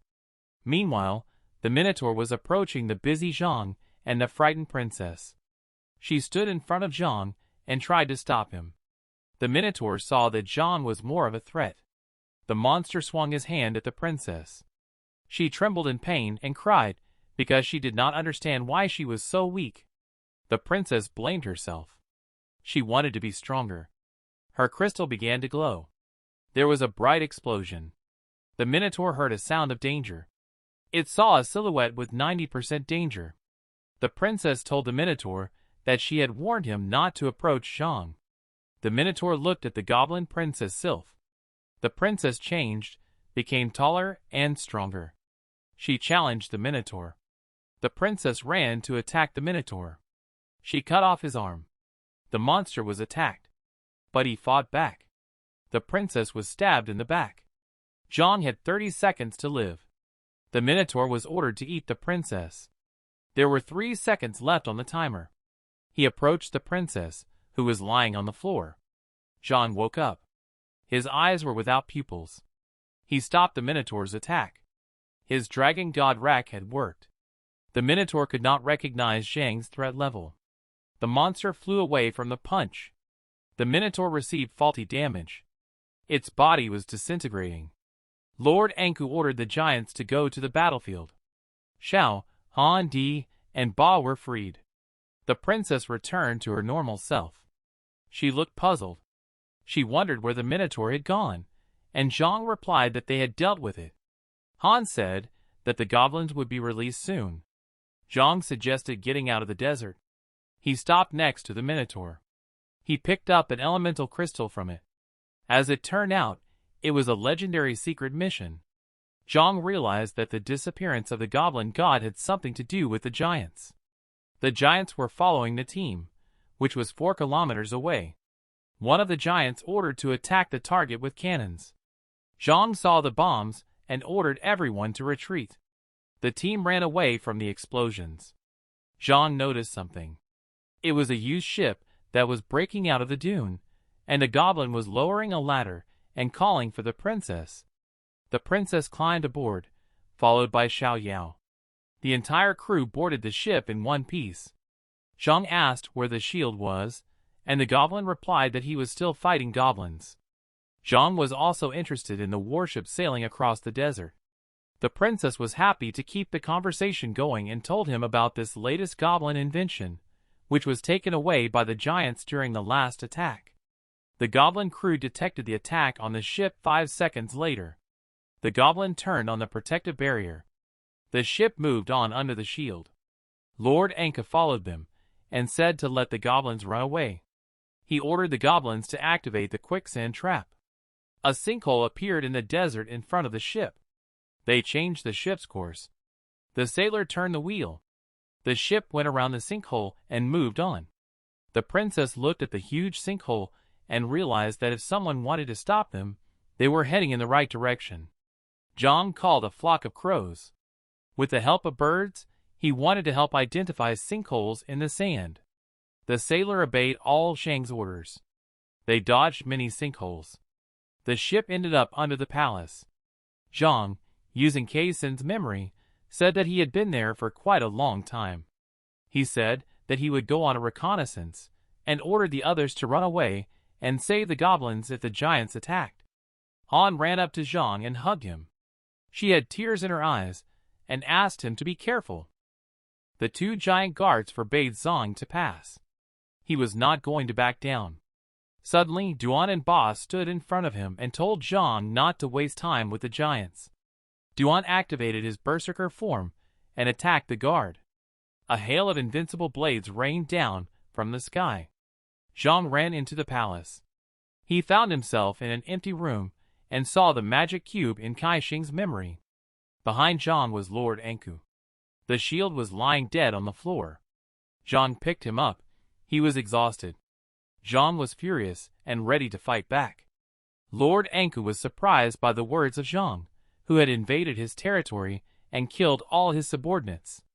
The Lord raised his weapon and said that all who stood in the way would be destroyed. He struck with his weapon, but he missed, and Zhang managed to jump away. He advised the Lord to be more careful and attack back. Zhang was going to attack the giant's legs because they served as a support for him. Zhang struck, but missed. The Lord managed to lift his leg and asked him not to be leveled with the other giants. He kicked Zhang so hard that he flew off and made a crater with his body on the wall. But Zhang used a demonic substitution that confused the Lord. Zhang attacked him and smashed the helmet on the Lord's head with his sword. This made Anku angry. He called the other giants. From the palace, the team saw a strange red light. Han had a bad feeling. Lord Anku was glowing with red flames and threatening Zhang. The player could not move. The Lord's fist was approaching Zhang. He hit him like a nail in the wall. From underground, Zhang laughed at the giant. He got angry and struck him several more times. As the time of the immortal body was running out, Zhang thought about how to defeat the Lord. He thought of using the dragon race skill he hadn't yet obtained. He had 200 points left for the reputation of the local clans. Zhang realized that if Huang and Duan killed the two giants, he would achieve what he wanted. Zhang fought off the Lord's attacks. He needed to stall for time. Ba noticed that after the strange light, the giants' strength became worse and their movements became slower. Duan was happy to finish the giants off quickly. Duan and Ba's fight with the giants continued. Zhang gained 200 points to his reputation. He was able to level up to the dragon race. Zhang was being attacked by a lord, and at the same time trying to get him to agree to level up. Zhang's power was accumulating. He was promoted to Dragon Soul Master. The lord was shocked by Zhang's ability. He thanked the giant race for giving him reputation points with their deaths. Zhang used a forbidden divine-level Dragon Soul curse. He attacked the Lord with a skill that reduced health regeneration by 100% and cleared all of the enemy's boost status. Lord Anku was wounded. He fell to the ground, unable to move. Zhang deprived him of the giant's power. The Lord begged for strength. Zhang raised his sword to kill Anku. He was interested in the magic cube. He thought that this thing was the cause of the goblins' invasion of the land. Zhang jumped up to the cube and felt that it was an elemental crystal. He touched it, but the shield that formed around it threw Zhang away. Crows flew out of the palace, and a howling wave rose from the sky. Han was worried about Zhang. The team went to check on him. Han asked if he was okay. He asked them to stay away from him, as there was a possibility of secret traps. Han said they would be on guard at the entrance. The princess noticed that she had already seen a similar mechanism in an ancient book. Her pendant around her neck began to rise up. The princess rose with it and begged Han for help. Yarrow was reaching for the princess. Zhang decided to help her. The princess was almost at the magic cube. Zhang pulled the princess away. The cube began to open, and a man came out. He was happy to be freed. He asked for help. The princess recognized the god. The team was shocked. The princess helped the god the goblins were looking for get out of the cube. The princess took out a book and said that she had seen his picture there. She opened it and showed a portrait of him, where he was clearly younger and more handsome. Zhang was shocked that God had come out of a strange Rubik's Cube. These words made God angry. He said that the young people did not understand treasures at all. God explained that this was the sacred elemental heart of the goblin race, which could create energy from crystals and ore. He had once underestimated the enemy for a second and found himself trapped inside it. Zhang ran around the god and asked him to calm down. Han marveled at the beauty of the cube. Zhang didn't understand why they couldn't get a reward for the task of rescuing the god if he was already free. Zhang turned suspiciously and looked away. He walked over to the princess, patted her head, and told her that he would come back to visit, but that they had to get some treatment now.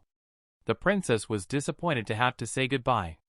But they made a promise to meet again on their little fingers.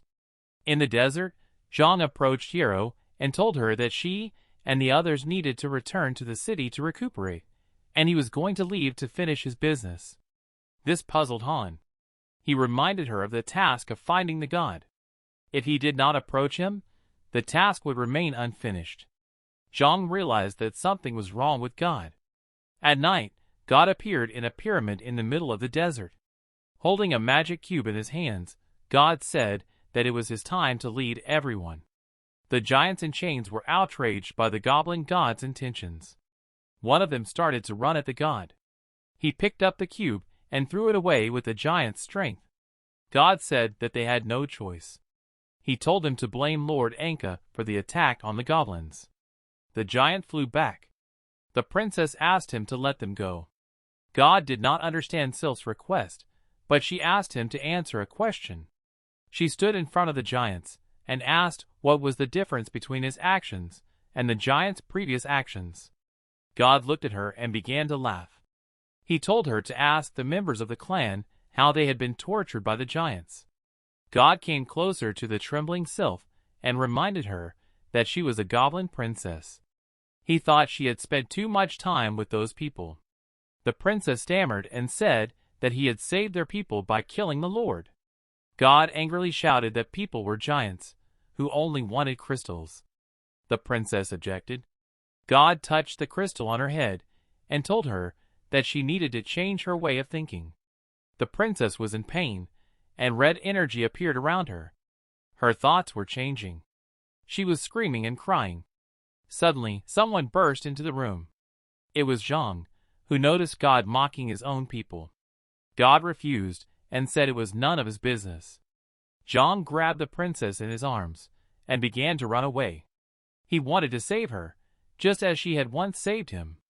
Zhang noticed an unknown mark on his forehead that had appeared before during the battle. God used the cube to conquer the giants. He told them to catch Zhang. They ran at him.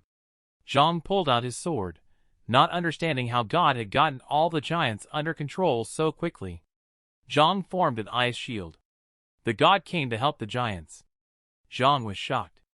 God used an elemental blockade against him and the princess. They were trapped in an elemental pyramid that absorbs memory and energy. God said the player would die.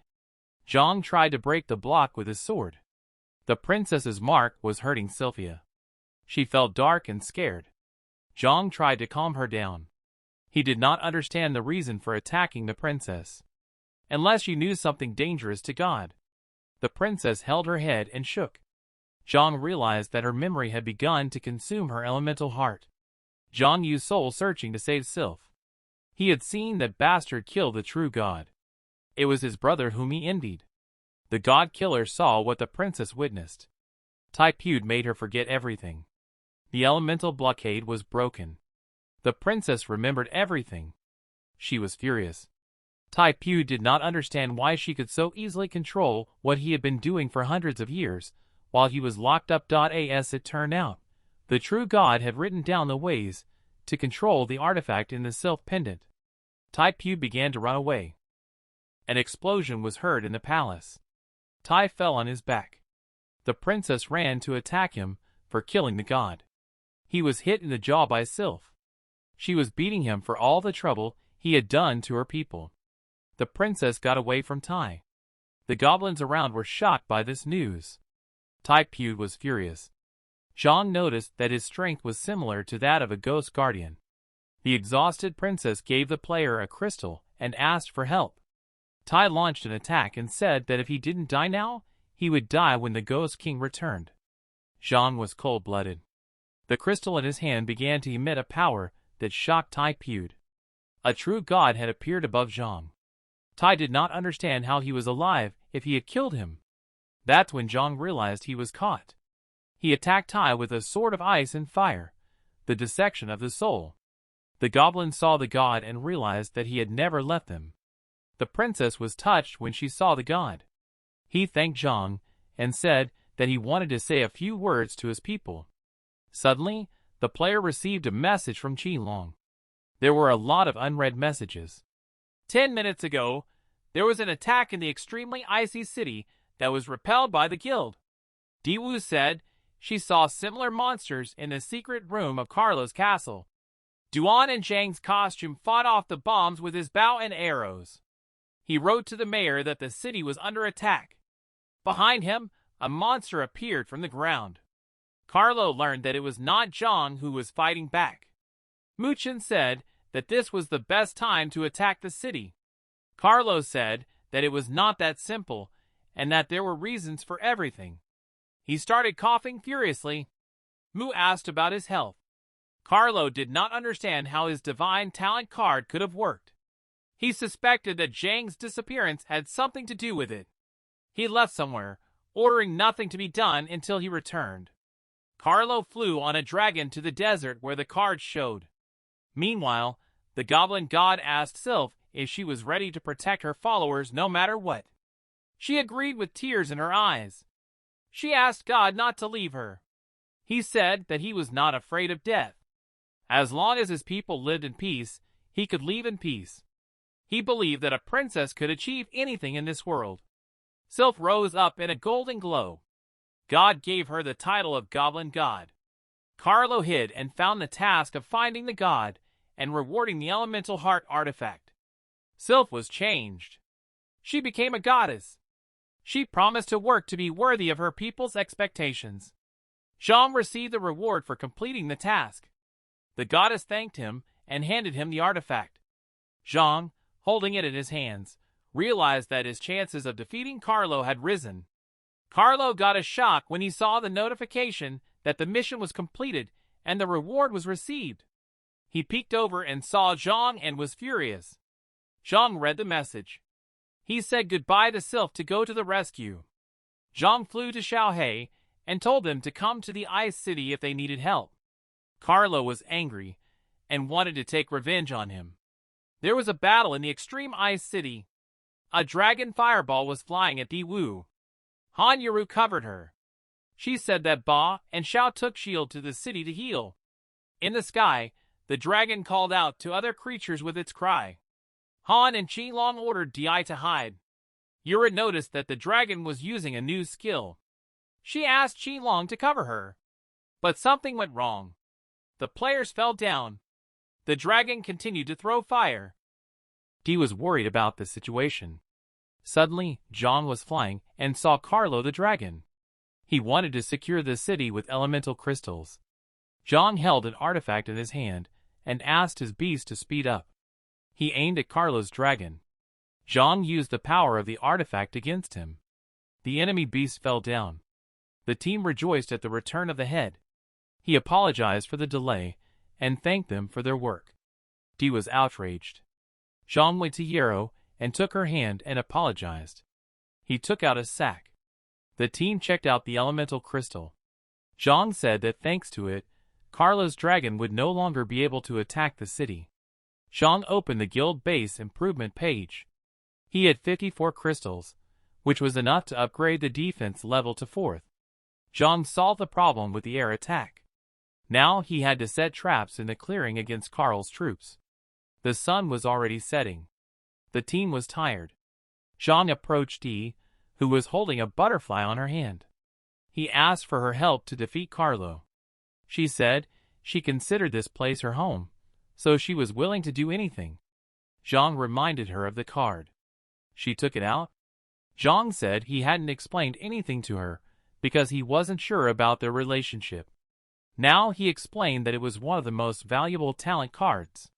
She had a choice to give up her old talent to accept the new one. Meanwhile, Carlo returned to the Moon Castle. He was asked a lot of questions, and Muchen said that the monsters were ready to fight at any moment. Carlo ordered them to go immediately and destroy the extremely icy city.